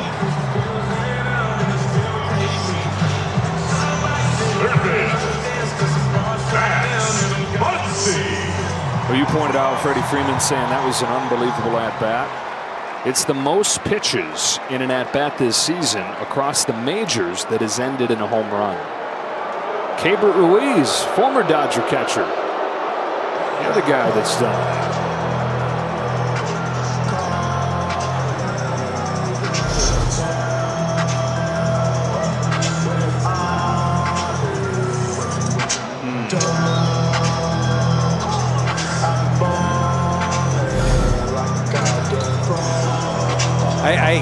I just don't know, you know, unless Estrada just was not feeling it with the splitter, right? I mean, and there are times as a pitcher you can go out there and look at it, it is just, it's not coming out of your hand, it doesn't feel right. And so you're going to go down with what you feel is your best pitch, and he was going to live and die with that fastball. He has been put on life support. I mean, for whatever it's worth, Smith's hitting .430 against changeups, off-speed pitches. I just saw him hit a home run on a fastball. Yeah, right? I mean, it's kind of pick your poison this year. It's know? .345 against breaking stuff. It's .280 against fastball. So relative to the other stuff, not as good of a fastball hitter, but he was on it. Well, he saw 11 of them. Yeah. Right. Like I mean, 11 fastballs. I don't know. That's against a guy like Will Smith. Once he hits it foul. Will Smith is the first guy to have a home run in an at-bat that went at least 12 pitches since a guy named Will Smith did it 3 years ago. That's crazy, right?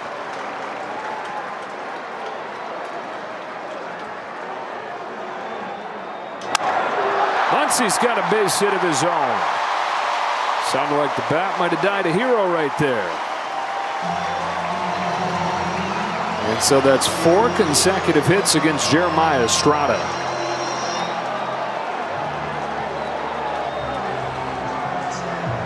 And now it's Andy Pages who steps back into the batter's box, 2 for 2 with his first multi-home run game in the big leagues.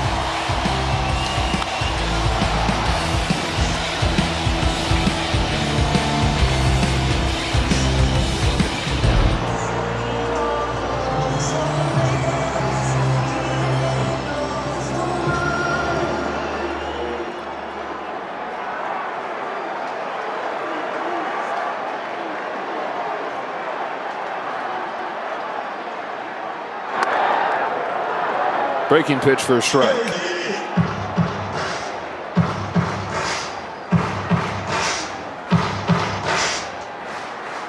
Opponents have been hitting about 200 against Jeremiah Estrada.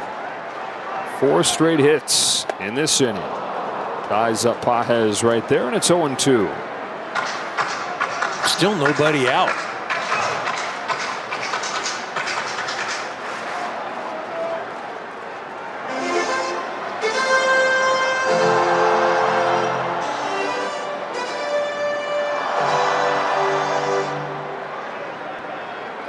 Estrada hadn't given up more than 2 hits in a game all year.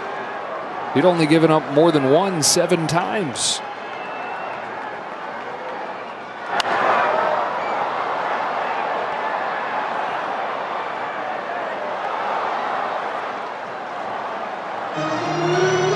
And here's where the differences in these lineups get stark.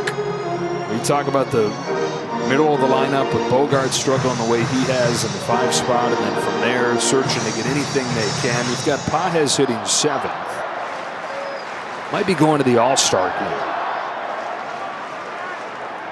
One of the best hitters in the league since the start of May. Get off me ball. You need a new bat though. I think for me the thing that really jumps out when you're trying to compare these two teams lineup-wise and really the threat of each lineup. The Dodgers now with the 2 home runs tonight, 37 times they've done that this year. Okay, that's pretty impressive. The Padres have only done it 12. Like, that's crazy. You're telling me that this team has only hit 2 or more home runs 12 times? I mean, what a marked difference.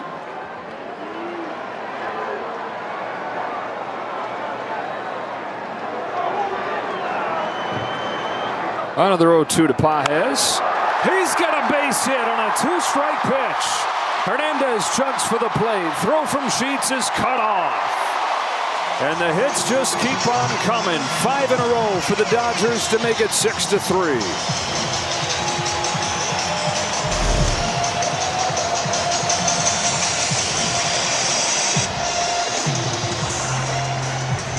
He throws that splitter, and that thing is just floating up there at the top part of the zone. And like I said, maybe that's why he didn't want to throw it to Will Smith at all. He just didn't feel like he had any command or any control with the thing. Andy Pages now 3 for 3, 3 runs knocked in. That is it for Estrada. Nightmare of an outing. The longest part of the nightmare came against this guy, Will Smith, on the 12th pitch of the at-bat. A tie-breaking home run.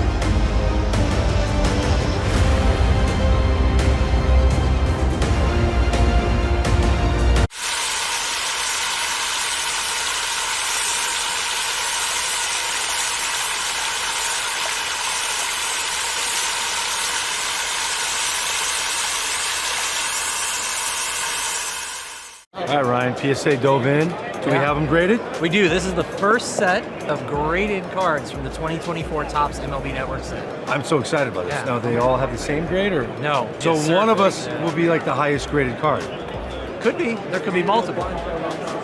So first up, we got Mark DeRosa. Let's see what D-Rose. Of course, D-Rose a 10 out of 10. handsome, athletic. All right.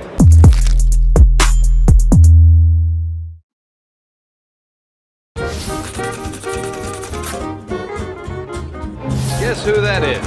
Roger McDowell. Check him out. He has his uniform on upside down with the shoes on the hand, and it looks like he's walking on his hands. Has his cap hanging down. That's supposed to be his head. Well, the Mets really trying to turn it around. They do, however, trail in this ball game 4-0. I love that.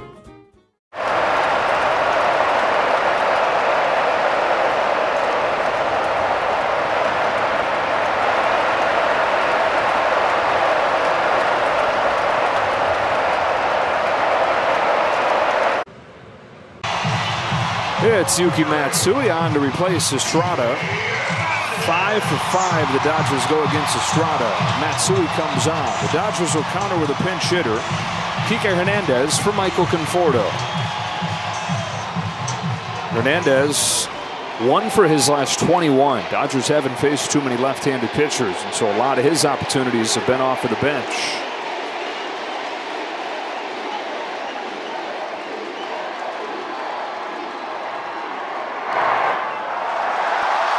A wild pitch.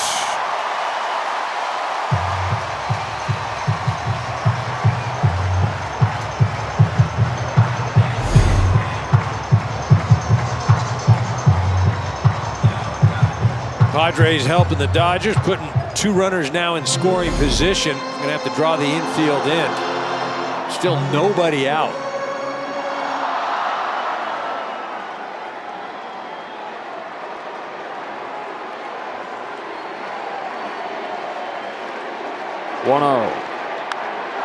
Caught it short by Adrian Iglesias. Fast hands to make that play. And so mercifully, the Padres get the first out of the inning. Kike smoked that ball. 103 miles an hour just right at him. Man, can't buy a break. Edman, who's 0 for 2. Infield stays drawn in. Matsui comes home. Tommy switching over, batting right-handed for the first time tonight.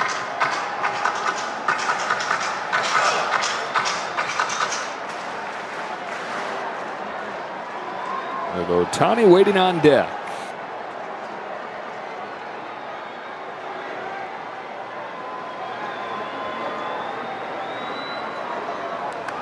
Oh, Maldonado saves a run.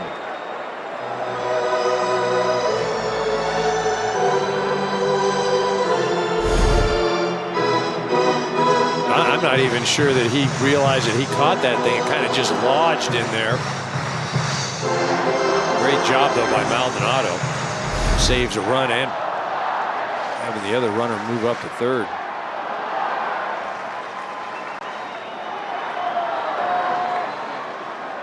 On 2-0, Edman yanks a base hit to left center field. The floodgates have opened in the 6th. 2-run double for Tommy Edman. 5-run inning for the Dodgers.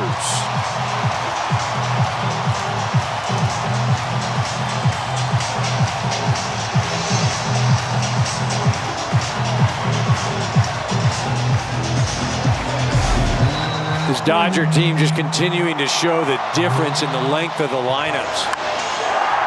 This is your number 9 hitter, by the way, Tommy Edman. Can't believe that guy's hitting 9th. And now to the top in Ohtani.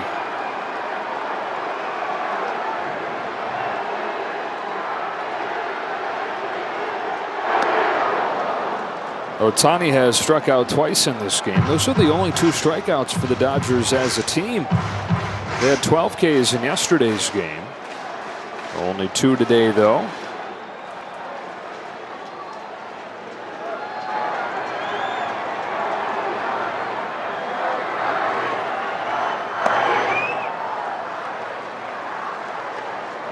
How about the Dodgers' second night in a row where they've decided to throw out a 5-run inning to take a lead? not spreading things out. Did it in the 4th yesterday. 5 in the bank in the 6th here. Still just 1 away.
Another 1-2 from Matsui to Ohtani.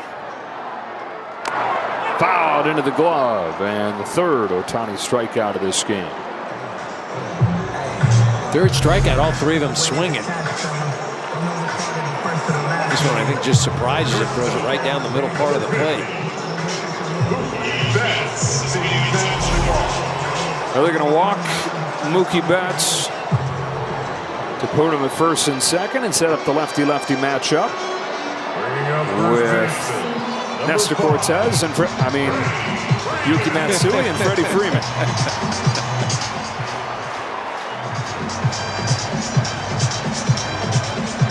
How about this? Freddie Freeman, 2nd at-bat this inning. He did that last night, too. Had 2 at-bats in an inning.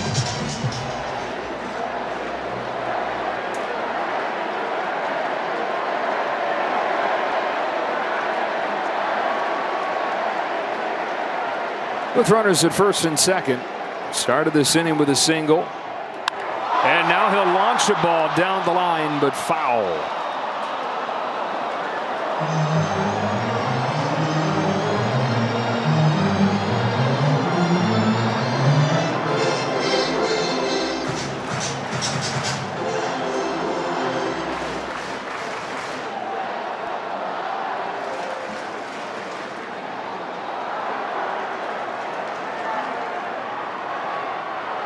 On an 0-1 pitch, Freeman fouls it off, and it's 0-2.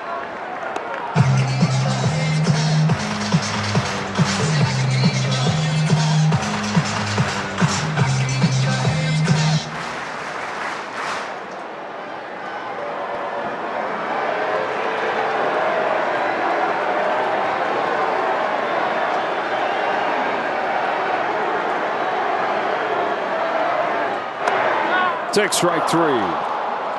But the damage is done. The Dodgers with a 5 spot in the 6th inning to break this tie and break this game open.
Baseball on Sportsnet LA is brought to you by Morongo Casino Resort and Spa, celebrating 20 years of good times. Great times last half inning for the Dodgers. 5 runs on 6 hits. Went into that inning with 4 hits over the first 5 innings and then exploded against the Padres bullpen. Matt Sauer, 2 scoreless innings after the outing that he'd like to forget quickly last week at Petco Park. It certainly would help if he can keep doing this. Bottom of the Padres lineup, it's Jose Iglesias. 1 ball, 1 strike. Iglesias 0 for 2.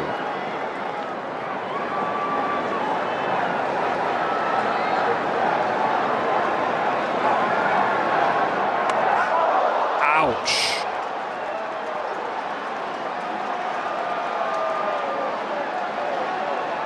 Well, the Padres, everybody get into the top step. And man. I mean, he's got that wristband on to kind of soften the blow, but yeah, man, he's asking, I mean, what's the warning for?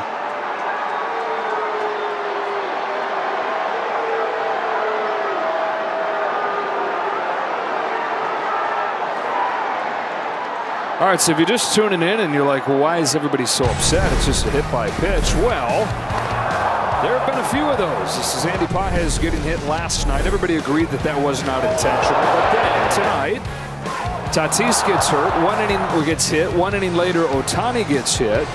They issue warnings. Dave Roberts gets ejected for stepping out onto the field to get an explanation. You see Tripp Gibson from long distance there throws him out. So warnings issued to both sides. This is the first hit by pitch since then. And I'd say all of those that we saw, there was one that was intentional, and that was the Vasquez hitting Ohtani. And look, I've got a whole opinion on guys getting hit and when you should hit them and all that. But you do have to acknowledge that Vasquez hit him on purpose. But take it a step further, at least he hit him in the leg. Right, that wasn't right in the ribs or right in the middle of the back or any of that sort of stuff. And you know, back in the day, that's how you'd handle things. But sometimes back in the day, you'd go in the ribs. And ask our former third baseman Tim Wallach, who was purposely hit by Ken Hill, about getting hit in the ribs. One job to the ribs, broken ribs. Thank you very much. Go enjoy the bench for about 7 weeks. Little different game back then. Trenton Brooks will pinch hit here for Brandon Lockridge. And look, it's obvious that they're not trying to hit him because Iglesias is not the guy that would go after. Right. But to Machado's point, what do you issue the warnings for? 100%. Now, good on the umpires for recognizing that it's not intentional. But in issuing the warnings, haven't you set it up so it doesn't matter whether it's intentional or not? That's why you get upset if you're a manager when the warnings are issued. 100%. It's like you leave us no room for error now. But apparently they did. Danny Lehman, the bench coach. Mark Pryor, the pitching coach. Becomes a combo deal here. Dave Roberts getting thrown out, how they navigate this bullpen game. Of course, the plan is in place. And it always helps when the team gets you 5 runs, gets you a little cushion. That man right there on the right wasn't afraid to let somebody wear it. Had an opportunity to play alongside Mark Pryor when he was one of the most dominant pitchers in the game in Chicago in 2003. He was still a kid then. Oh yeah, yeah, but he didn't pitch like a kid, right? Yeah.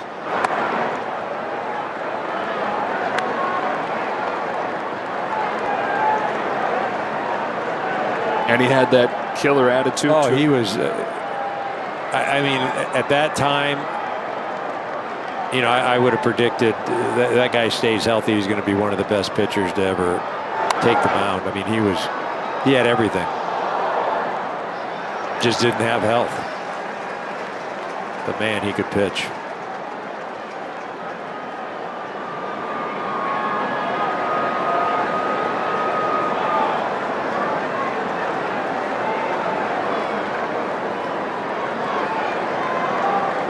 Debuted when he was 21 as a rookie.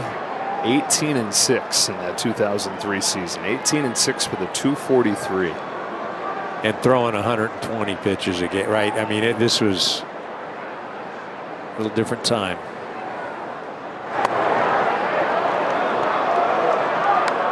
And he's spoken so beautifully and kindly and understandingly of Dusty Baker, who was the manager of that 2003 team. When people just probe for him to throw Dusty under the bus, refuses to. But the crazy thing is you know, I mean, we're talking about Mark and the injuries he suffered were some of the craziest thing. I mean, he was on the base pass. Yeah. Marcus Giles upends him. He lands on his shoulder, and he goes out and pitches the next inning. Now that there's no way in heck that would have happened today, but it wasn't pitching.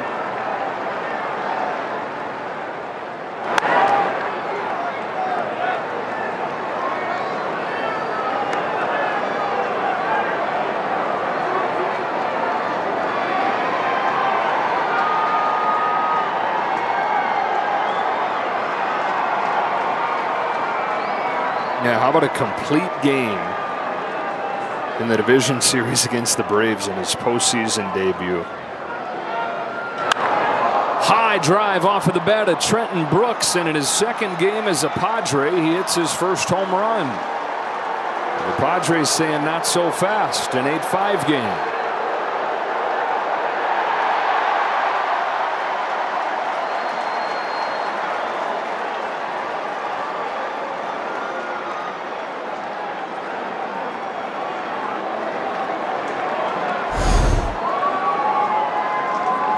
So that's frustrating, no doubt about it, right? You're not wanting to give up 2 runs on one swing, but the more frustrating thing is hitting Iglesias.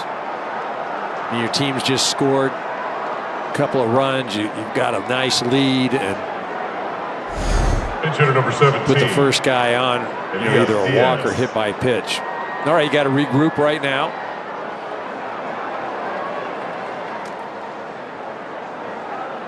So second home run for Trenton Brooks in his young major league career, at one of them in his handful of games with the Giants last year. And it's 8-5, and Elias Diaz pinch hits for Maldonado here.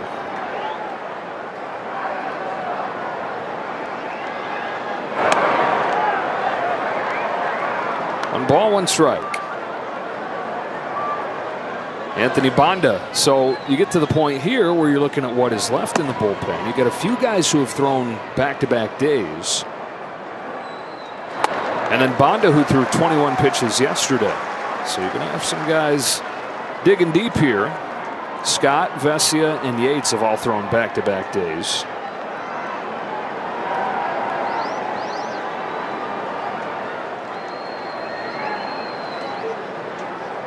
One-two pitch. Diaz down on strikes. So Sauer K's the pinch hitter to keep the bases empty as the top of the order comes back around. Really a nice job by Sauer to come back and put the previous 2 hitters behind him. The last thing you wanted to do is put a guy on base with Tatis, Arraez, and Maldonado lurking. Really good job. Tatis 4 consecutive multi-hit games to start this road trip. 10 hits over those 4 games, but 0 for 2 tonight. Dodgers trying to get a 4th consecutive win and trying to grow the lead on both teams in the standings. Giants lost earlier, 3-2 to the Guardians. Rafael Devers 2 for 5 with an RBI double in his Giants debut. Robbie Ray suffers only his 2nd loss of the year. Falls to 8-2.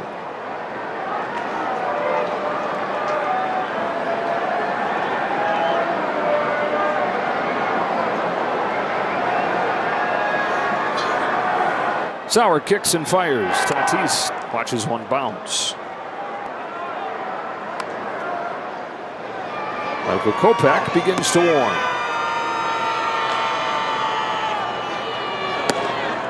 Looks like a quarterback warming up there. Right?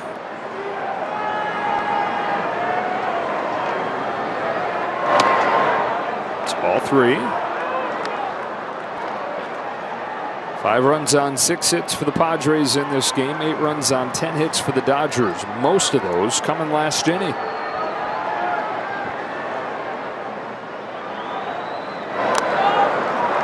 And Tatis takes the walk. Yep, that's 4.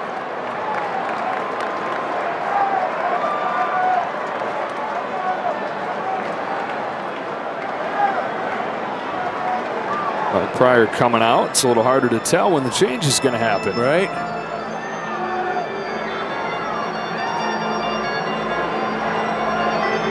Kopech just did begin to warm. I feel like this is buying time and also just trying to calm Sauer down and because there's no question that the thoughts of the last outing against the Padres there's got to be a little bit in that head. And if you're Mark Pryor, you're going out there and you're just talking about the present, talking about what you have in front of you, how you're going to attack Arraez, how you're going to get that ground ball double play. Just pumping positive thoughts and good vibes out there.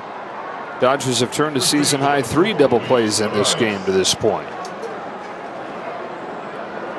8-5 game. Here's Arraez, who's 2 for 3. Padres aiming to get Machado up there as the tying run.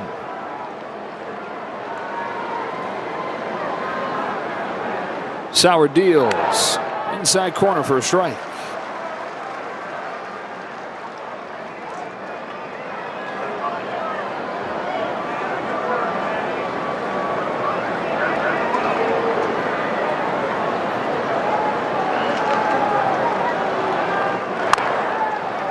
Strike 2.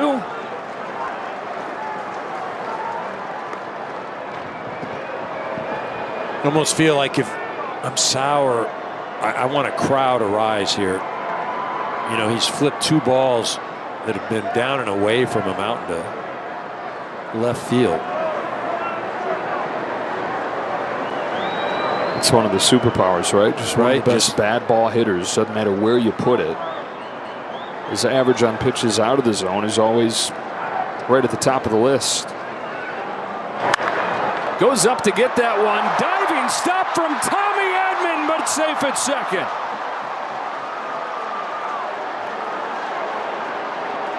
Oh my goodness, Tatis thought he was out, and now he is. You saw Tommy saying, tag him, tag him, tag him. And Betts said, oh my goodness, okay.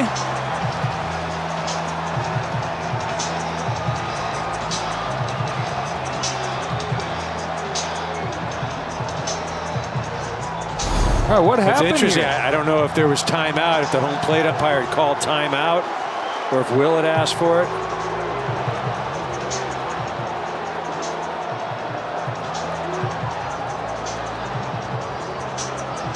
Wow.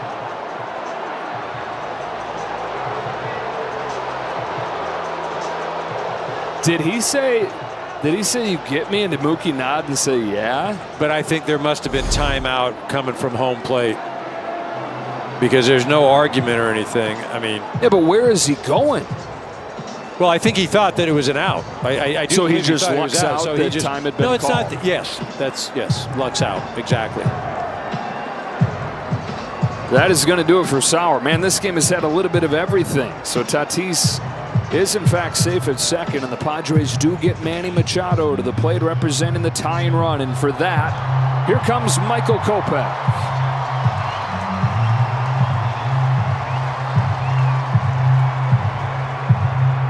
Without the line.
It is a 1933 Gaudy Babe Ruth card. It is 8.5 PSA. It's rated higher than the one in the Smithsonian. This card at one point came with a packet or a stick of chewing gum. This card actually is almost a century old. It was bought for a penny. So the fact that just the heritage of a card like this is now coming up almost 90 years later into an auction, it's a pretty special moment.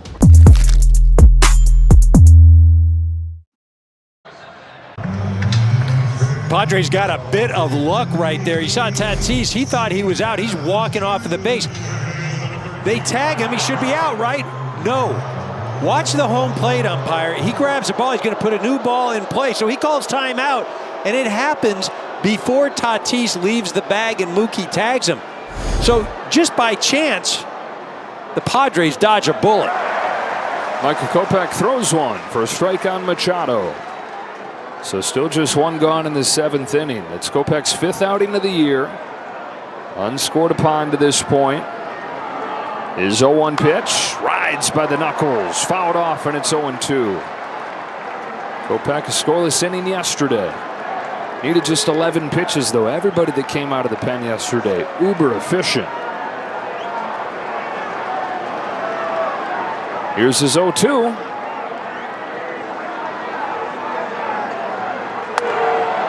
Ball one, a little bit low. Walk and a single for Machado today.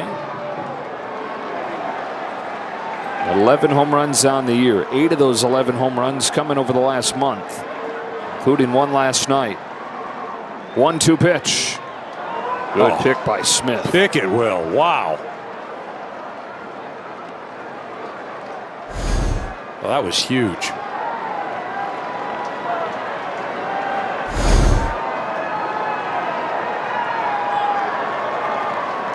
From 0-2 to 2-2. Kopech deals.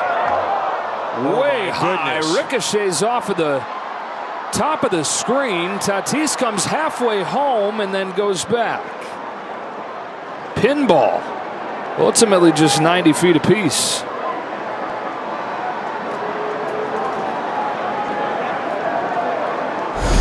Almost feel like it hit one of those wires back there. Oh, the camera pole, yeah. Wow.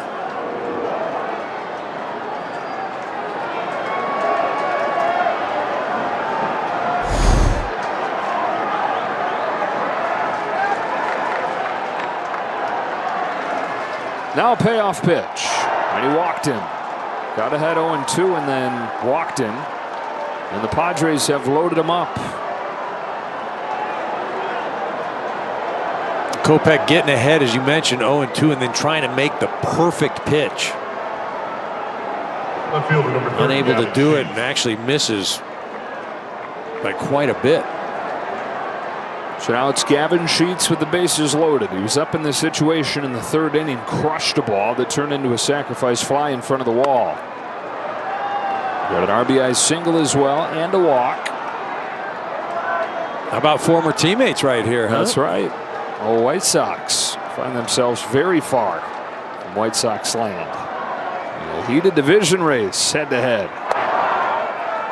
2-0 and nowhere to put him.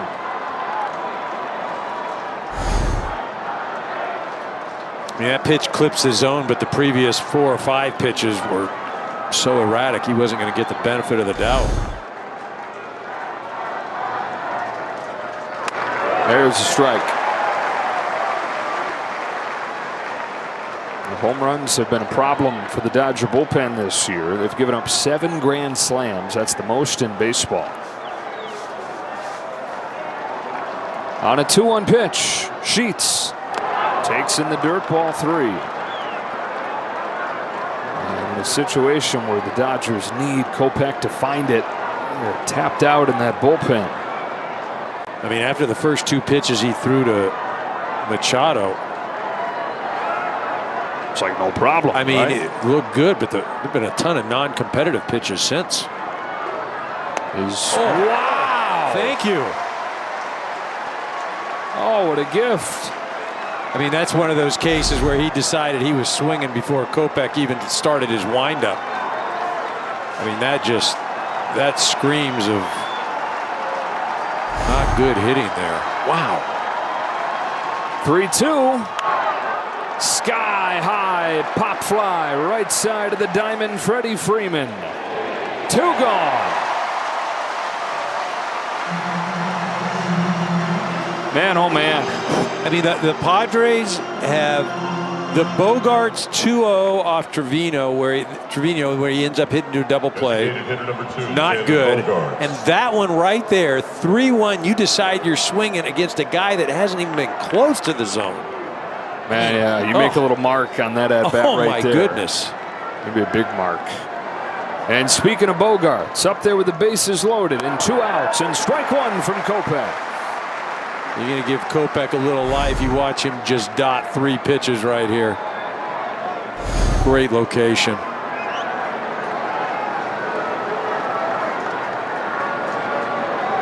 Here's his 0-1.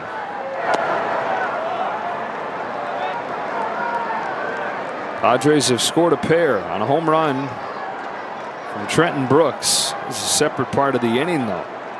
Walk, single walk to load the bases since then. And now 1-1 pitch. Bogarts swings and misses at 97, a foot in.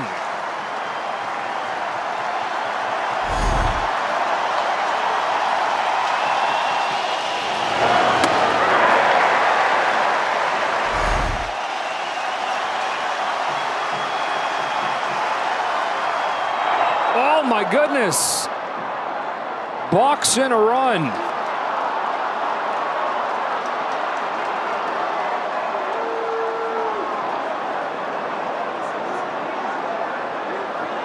Eight to 6.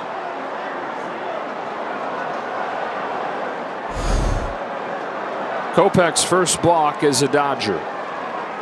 You see his spikes, his left heel get caught in the mound while he's coming down, and he just decides to hold it instead of letting that thing go. Now the tying run into scoring position. What a ball game.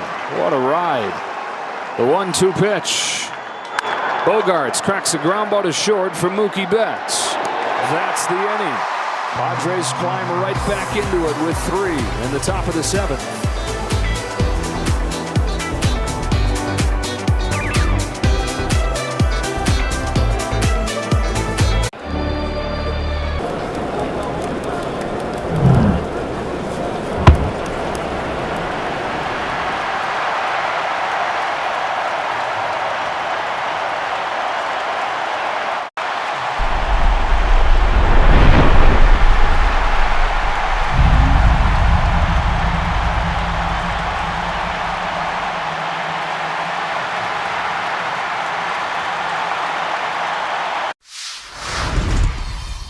Play in Toronto. Guerrero sends over some good stuff for the guys, so when we play in Toronto, I definitely dive into that. You gotta be careful with Vladdy, bro, because a Dominican breakfast will put you to sleep, bro. ¿Cómo está sonando la comida dominicana ya? La comida dominicana ya no sé cómo está sonando, porque obviamente mi esposa me cocina. O sea, hay restaurantes, pero no voy a comer comida latina.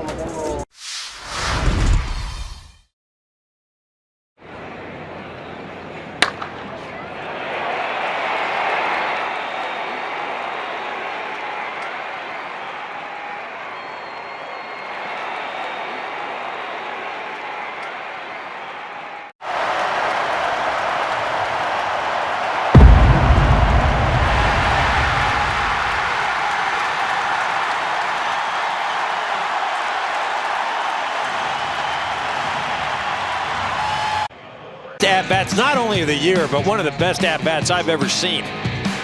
Here he is against Estrada, and it's four-seamer. He's at the top of the zone. Will is fouling some pitches off. He's battling. Again, what are we going to throw? More four-seamers. We mix in a splitter. We clank one. Oh, we try and sneak one down and in. Will having none of it. Hits his ball out of the ballpark. Again, so many fastballs up at the top of the zone. Even that man right there. That's an unbelievable at-bat. Freddie Freeman impressed. Again, that thing was unreal. And here he is to lead off this 7th inning against Jason Adam, who whips in strike 1. Adams National League leading 36th outing this year. Ties him with the guy that first came out of the pen, Jeremiah Estrada. Padres have 4 of the top 16 in appearances in the National League. Video game breaking pitch, 0-2. It's certainly not a mark that you want to be a league leader in. in June.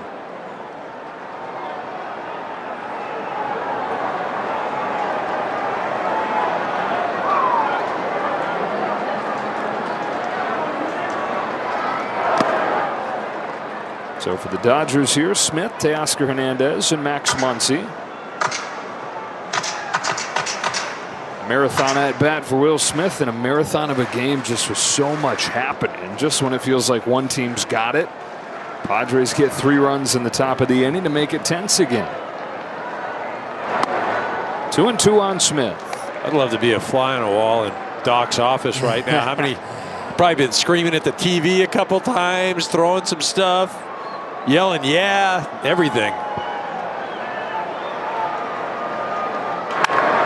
Base hit to lead off the 7th for Smith. Man, oh man.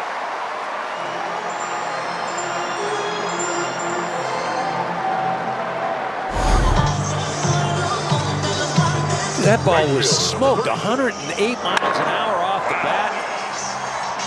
Sounded like it. Oh. Sounded 108. We got a few defensive changes for the Padres, by the way. Lockridge was pinch hit for in center field, so Johnson now out there. Wade has replaced Iglesias at short, and Diaz, after pinch hitting for Maldonado, stays in and catches. Strike one on Teoscar Hernandez.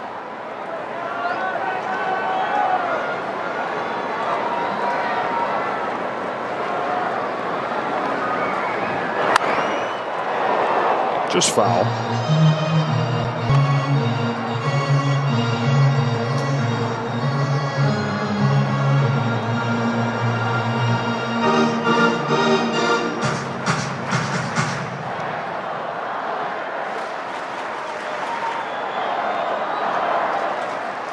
Jason Adams' 0-2 pitch. Hernandez takes in the dirt, and it's 1-2. Talking about 2 strikes and hitters. You know, Will Smith, 2 more hits tonight with 2 strikes. He's hitting .259 with 2 strikes. That's second in the National League. There are a lot of categories where he's right up at the top.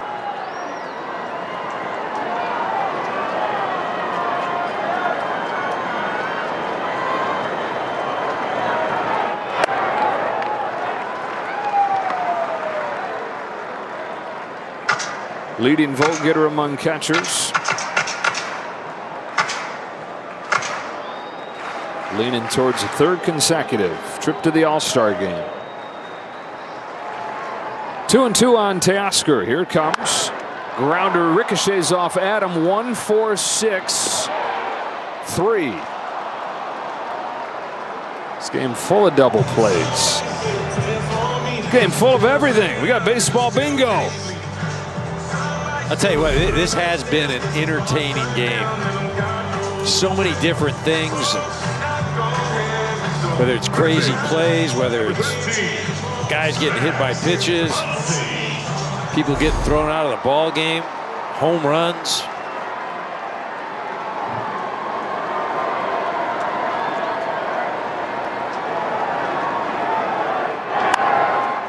Off the hands of Muncy to second, picked up by Jake Cronenworth, and that's the inning. To the 8th we go. Dodgers up 8-6.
Sportsnet LA is brought to you by your Southern California Ford dealers. Check out the full lineup of powerful, stylish, powerful trucks and SUVs. It's time to see Ford in a new light. To the 8th inning we go. Dodgers in this bullpen game. Passing the baton on to Anthony Banda. 21 pitches yesterday. 7th consecutive scoreless appearance for him. He's righted the ship to his season. And facing the bottom part of the lineup here, Cronenworth, Wade, and Johnson. 97 to the bottom of the zone for a strike.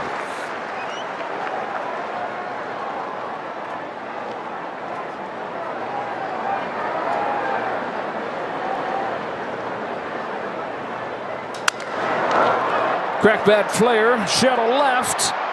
Sliding try from Hernandez, but he can't get it. Cronenworth saw him with his first hit of this series, a bloop shot to lead off the 8th. Got Mookie going out, Kike coming in. You're just hoping those two can avoid themselves, and you see Mookie peel off. Kike calls for it. Just unable to hang on.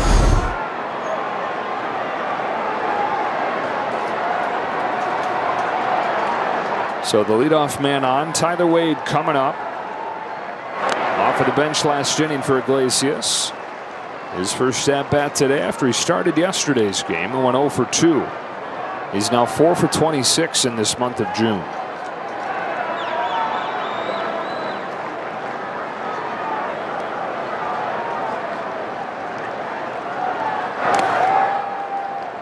Another good stop by Smith, who's made a bunch of them tonight. I mean, both sides of the ball, he has been unreal.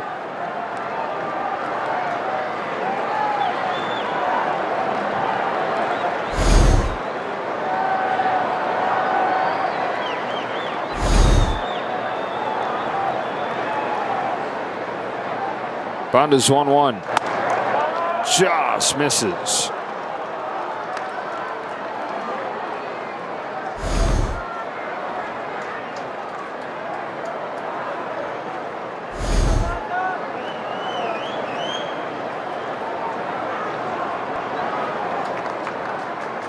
On a 2-1, Wade fouls it off, and the count evens 2-2. 5 pitchers in this game for the Dodgers.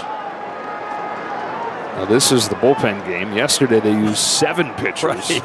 Today they got multiple innings from the first 3 guys. Dreyer, Trevino, Sauer, all at least 2 innings. Kopech finished off the 7th. Now it's Banda, who's 2-2 to Wade. Is fouled back. Cronenworth was moving with that pitch.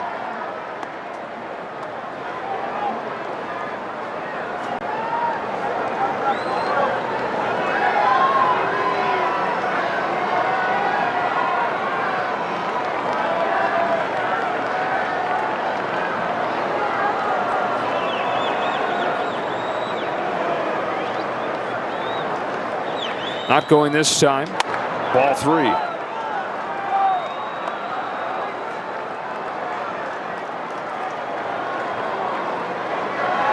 I'm not adverse to seeing another double play tonight. Little ground ball here to second. Needed to be hit hard with Wade's speed.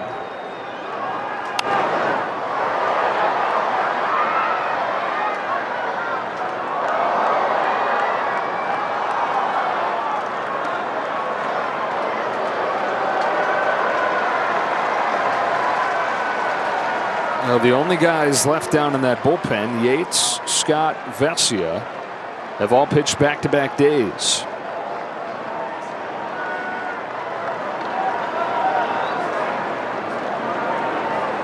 Eighth pitch coming to Wade. His first at bat of the game. He's making Banda work. Another payoff. And a check to first.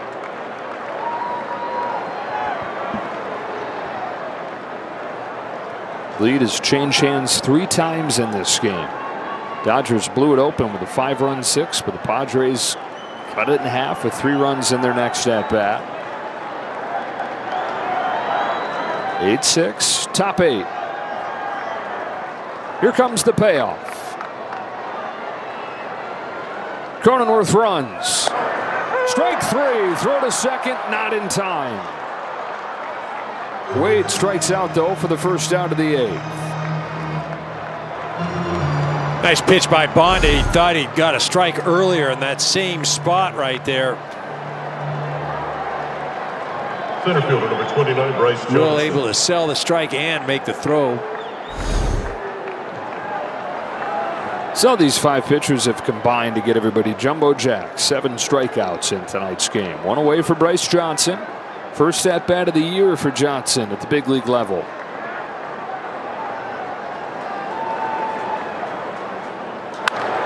Shoots one the other way. On comes Hernandez. He's got a base hit.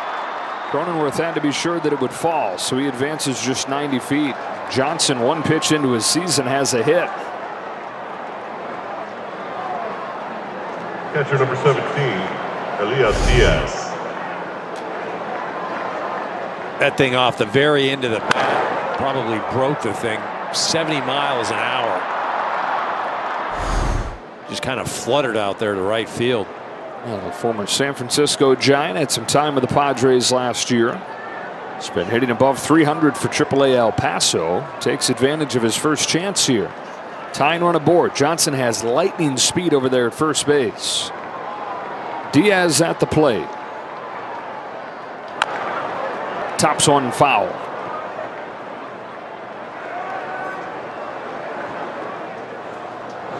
And it's Tanner Scott. Talking with Dave Roberts before the game about those 3 guys that had thrown back-to-back days. Was like, are they all down? And he's like, well, we get into a game with a chance to close it out. Scott's going to be ready. And there he is.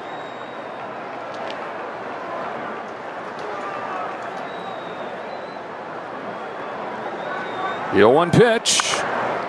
Down the line, foul, strike 2.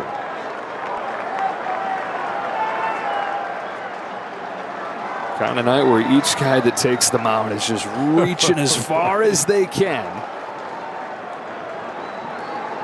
Trying to get it to the next guy. High stress affair. 0-2 pitch. Diaz takes high.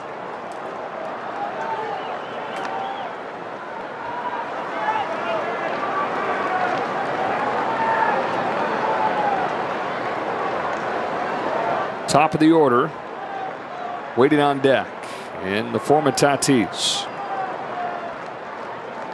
There goes the runner from first. Throw down to second.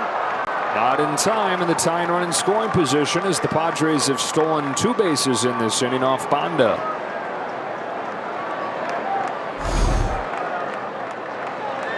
Good job by Tommy Edman to move forward in front of the bag and make sure he catches this thing and doesn't find its way into center field.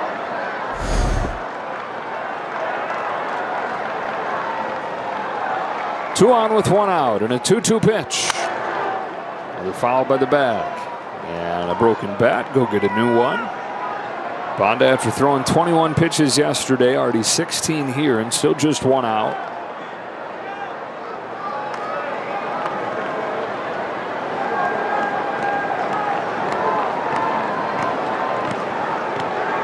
And you get the sense that even the crowd is a little bit exhausted with all the emotions in this game. Kind of a hush has fallen over this place. A little bit of restlessness. Padres have scored 3 straight.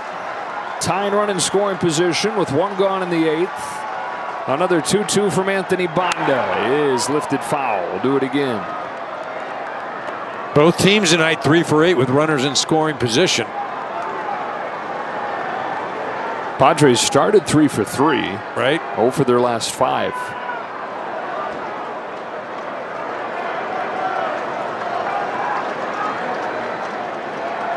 Bonda tries again. This time he gets it by him. 2 out. Man, he wasn't messing around right there. Reached back. That was 98 miles an hour. He just straight up challenged him. Fernando Tatis Jr. And so this dramatic ball game playing like cinema. Tatis comes up Unlike in the movies, though, when the bad guy comes up, they just say, go on down to first. Step off the stage, bad guy. We'll deal with the less bad guy. Bases loaded for Arraez.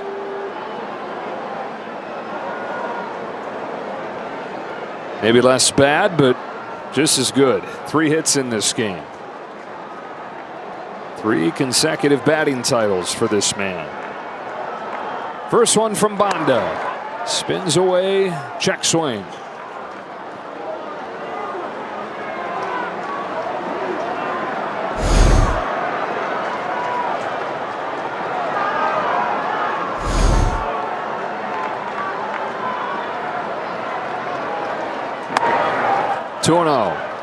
Machado waits on deck.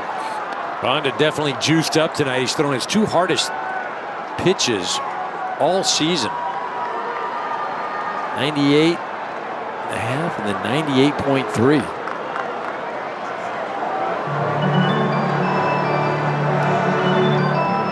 And a visit from Will Smith here. Singles from Cronenworth and Johnson. Intentional walk to Tatis. Anthony Banda, who has rounded into form the last couple weeks, really the last month, sub-2 ERA. In the fire right here, though. Bases loaded, 2 out. Behind Arraez, 2-0. Machado looming on deck.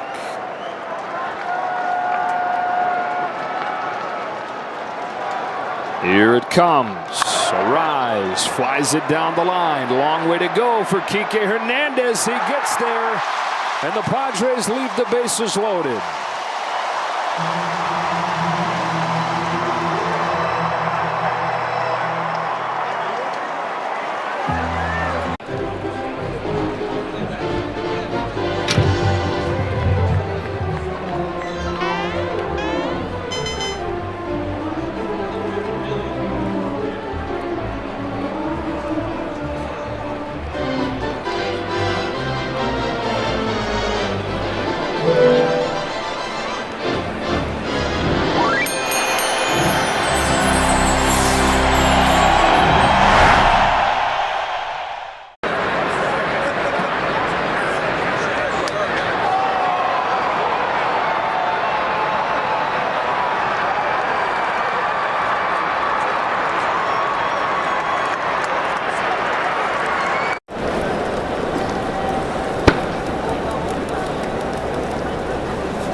I feel like food and sharing a meal with someone is a universal language. You can't go to a ballpark and not have a nice hot dog. So if I'm at the ballpark, I'm gonna get a nice heavy glizzy. You gotta have chili on there, you gotta have cheese. If your hot dog isn't bending in the middle because it's like about to fall apart, then you're not doing it right. So you gotta have a glizzy and then something cold, whatever it is, beer, lemonade. You gotta have something cold to wash that hot dog down with. It is a 1933 Gaudi Babe Ruth card. It is 8.5 PSA. It's rated higher than the one in the Smithsonian. This card at one point came with a packet or a stick of chewing gum. This card actually is almost a century old. It was bought for a penny. So the fact that just the heritage of a card like this is now coming up almost 90 years later into an auction, it's a pretty special moment.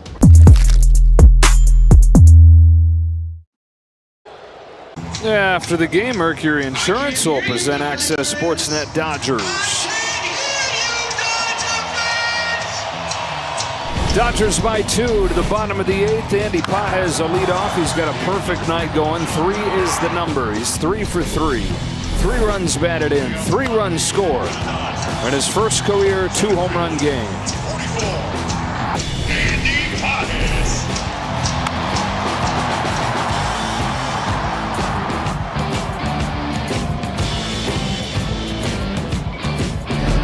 Sean Reynolds on to pitch for the Padres, and he misses inside with his first one. 6'8" right-hander from Redondo Beach. Made his debut last season. 14th appearance this year. It's got to feel like he is right on top of you. chance to watch him in high school. You mentioned out of Redondo Beach Union High School, drafted in the 4th round of 2016. He's a great athlete. 4 for 4 for 44. Andy Pages, have a night, have a season. Yeah, that's what I was going to say, right?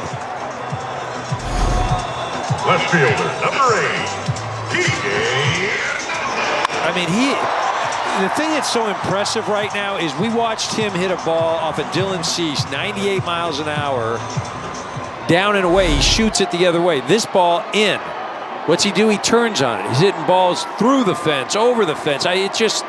He's doing everything. Upstairs on Kike Hernandez, and just blistering it, whatever direction he's taking it. Well, that's the thing.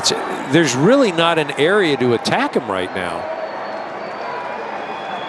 3 of the 4 hits, 100 miles per hour plus. 2-0 on Hernandez. Andy Pages now hitting .293.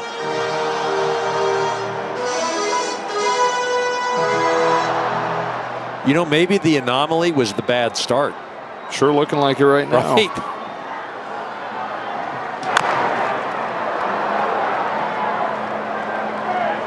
The Dodgers would love some insurance here. As wild and unpredictable as this game has been. And then you look ahead to the 9th inning. Machado will lead off.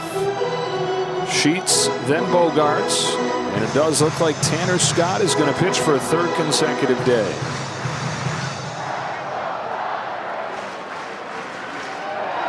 Has not done so for the Dodgers. Most recently did it for the Padres last August. Hernandez drives the ball to center field, but just got under it as Bryce Johnson makes the grab. Pages tagging, taking second. Playing the game.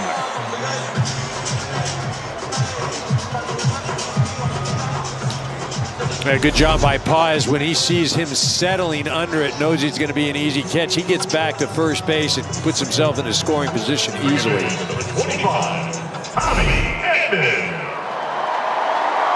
Tommy Edman has chipped in a 2-run double in this game. 3rd consecutive game that he's knocked in a run.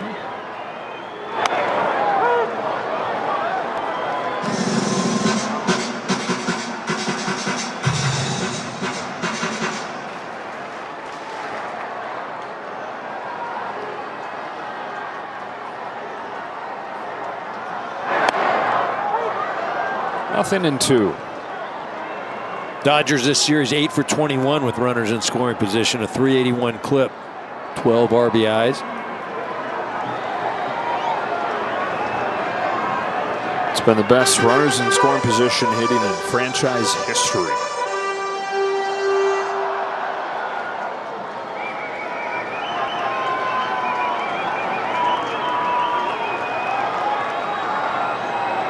.0-2 coming. Dodgers won the first game of this series 6-3 in a little more orderly affair. This one's been bobbing and weaving. On a 1-2 from Reynolds. Edman fouls it off of the glove of Diaz and stays alive. 6 runs on 9 hits for the Padres, 8 runs on 12 hits for the Dodgers. Dodgers trying to get their 4th consecutive win. You've got to go back to the end of April, beginning of May to find the last time they won 4 straight. It's had that sense of just trying to stabilize and keep their heads above water with all the injury issues. And as tough of a stretch as they found themselves going through this month in a row of playing nothing but contending teams.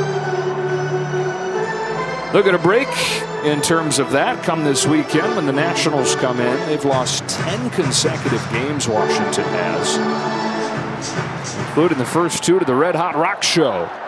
3-game winning streak for Colorado. 2-2 on Edman.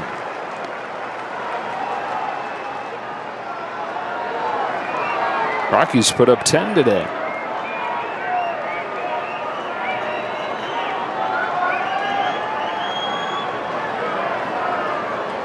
Here's a 2-2. And he's worked the count full.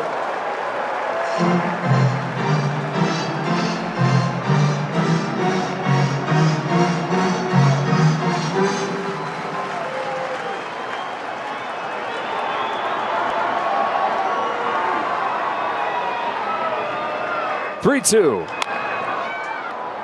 Do it again.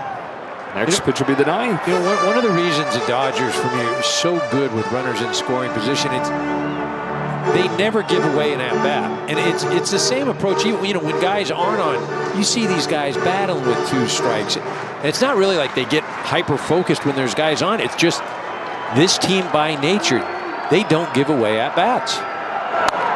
Edman earns the walk, and they've set the table for Ohtani.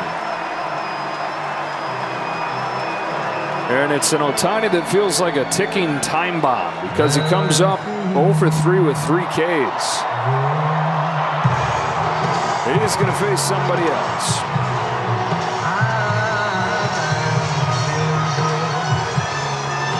Staring down to that bullpen. Who's it going to be? It's going to be Adrian Morejon, Shohei. You know how I feel. River running free. You know how I So if you're Shohei, you know he's going to be around the plate. And as you mentioned, Joe, he sees him well. Doesn't take much for this guy to seem due. Morejon throws. Ohtani takes ball 1.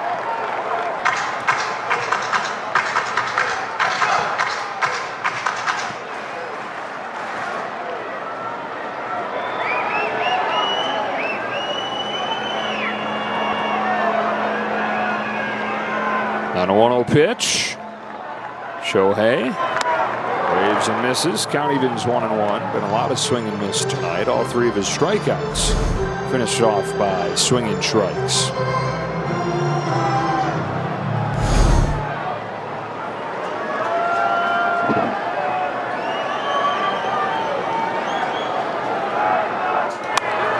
Bites it off foul. 1-2.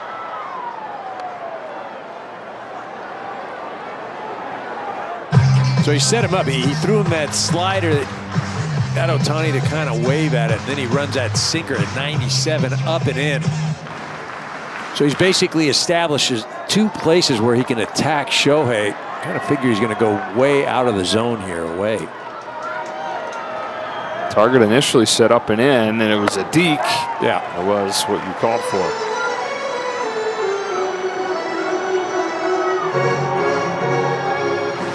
You know, it's interesting the other night, Arraez was bouncing around second base. He's awfully quiet right now with Shohei up at the plate. Here's a 2-2, and there's 100 to the knees for strike 3. It's a 4K game for Ohtani.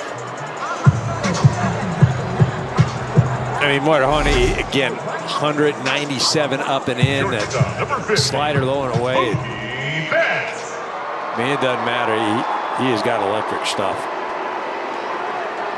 Betts is 0 for 3, has extended his on-base streak with an intentional walk, reaching in 12 consecutive games now. Runners go. Betts pokes one right side, race to the bag. Morejon wins it. And we go to the 9th inning. Fasten those seatbelts if they're not already fastened on this roller coaster ride. Here comes Scott. 3, 4, and 5 coming up.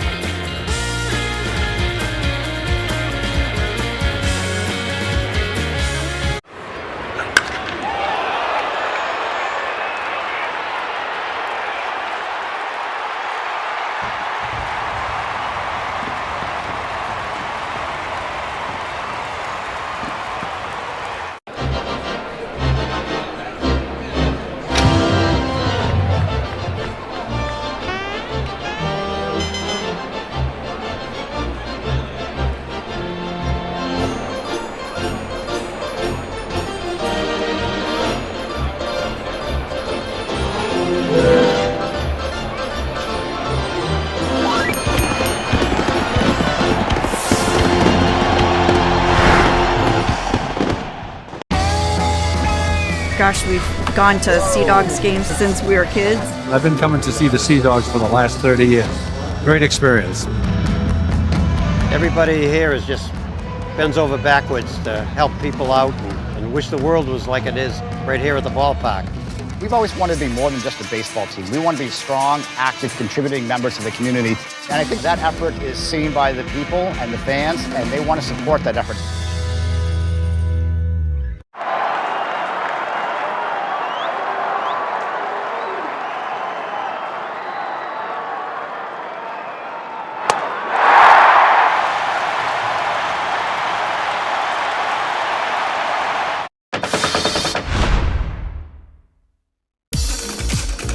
From about 1905 to 1925 or so, teams actually issued cardigans as part of their team uniform. In that era, knitwear was actually having a heyday in sports.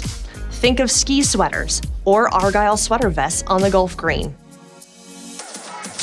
And baseball decided to jump on the bandwagon and create cardigans.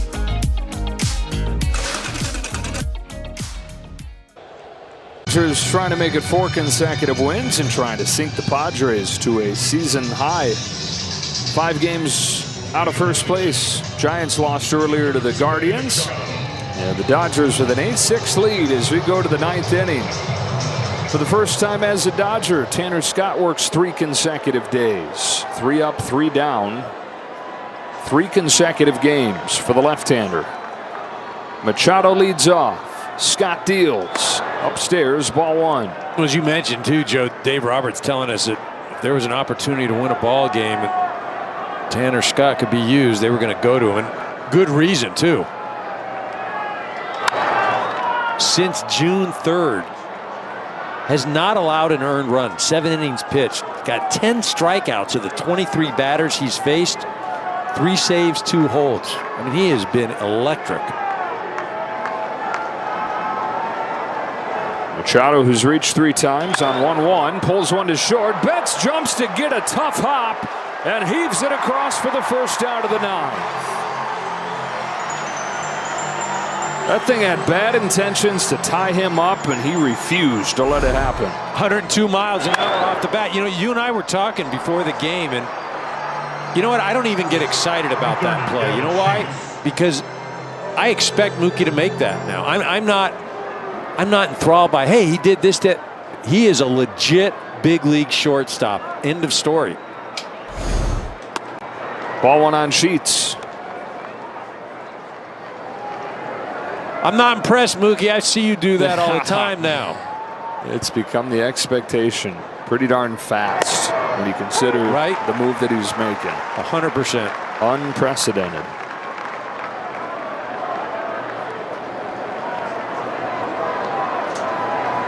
One to Sheets. Strike 2 on Sheets. Game 3 of this series is tomorrow. We've not even talked about Emmett Sheehan. Getting ready to make his return from Tommy John surgery a little bit faster than anticipated. Stephen Collick counters for the Padres. Here's a 1-2. Thursday night, Yamamoto against the rookie Ryan Berger.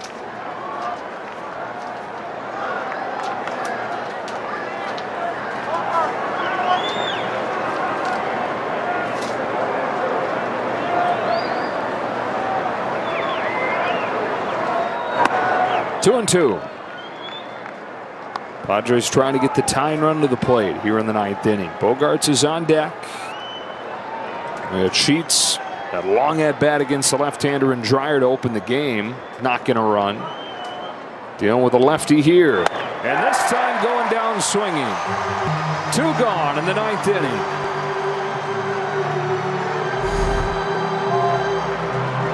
There have been a lot of great things so far up to this point. This bullpen has made some big pitches in some big situations. In the last inning, they got Arraez with the bases loaded, 2-0 count. Bogaerts in the 3rd, bases loaded, 2-0 double play. Bogaerts, ball 1. This has been our guy tonight, huh? 0 for 4. He's grounded out 4 times, including into 2 double plays. Dodgers rally killers.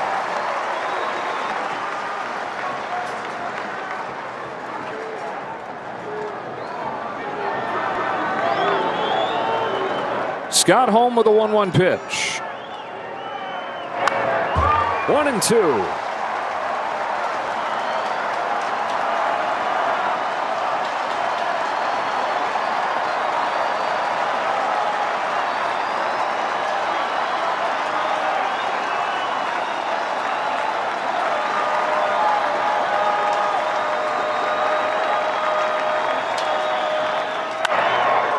Fly the other way for Teoscar Hernandez. And in this seesaw battle, the Dodgers come out on top.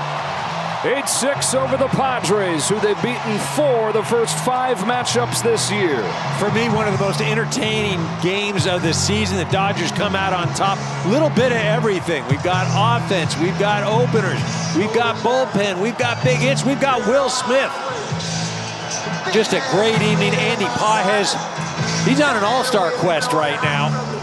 And I'll tell you what, he is playing as well as anybody in all the National League. 4 for 4 with a pair of home runs. His first career 2-home-run game.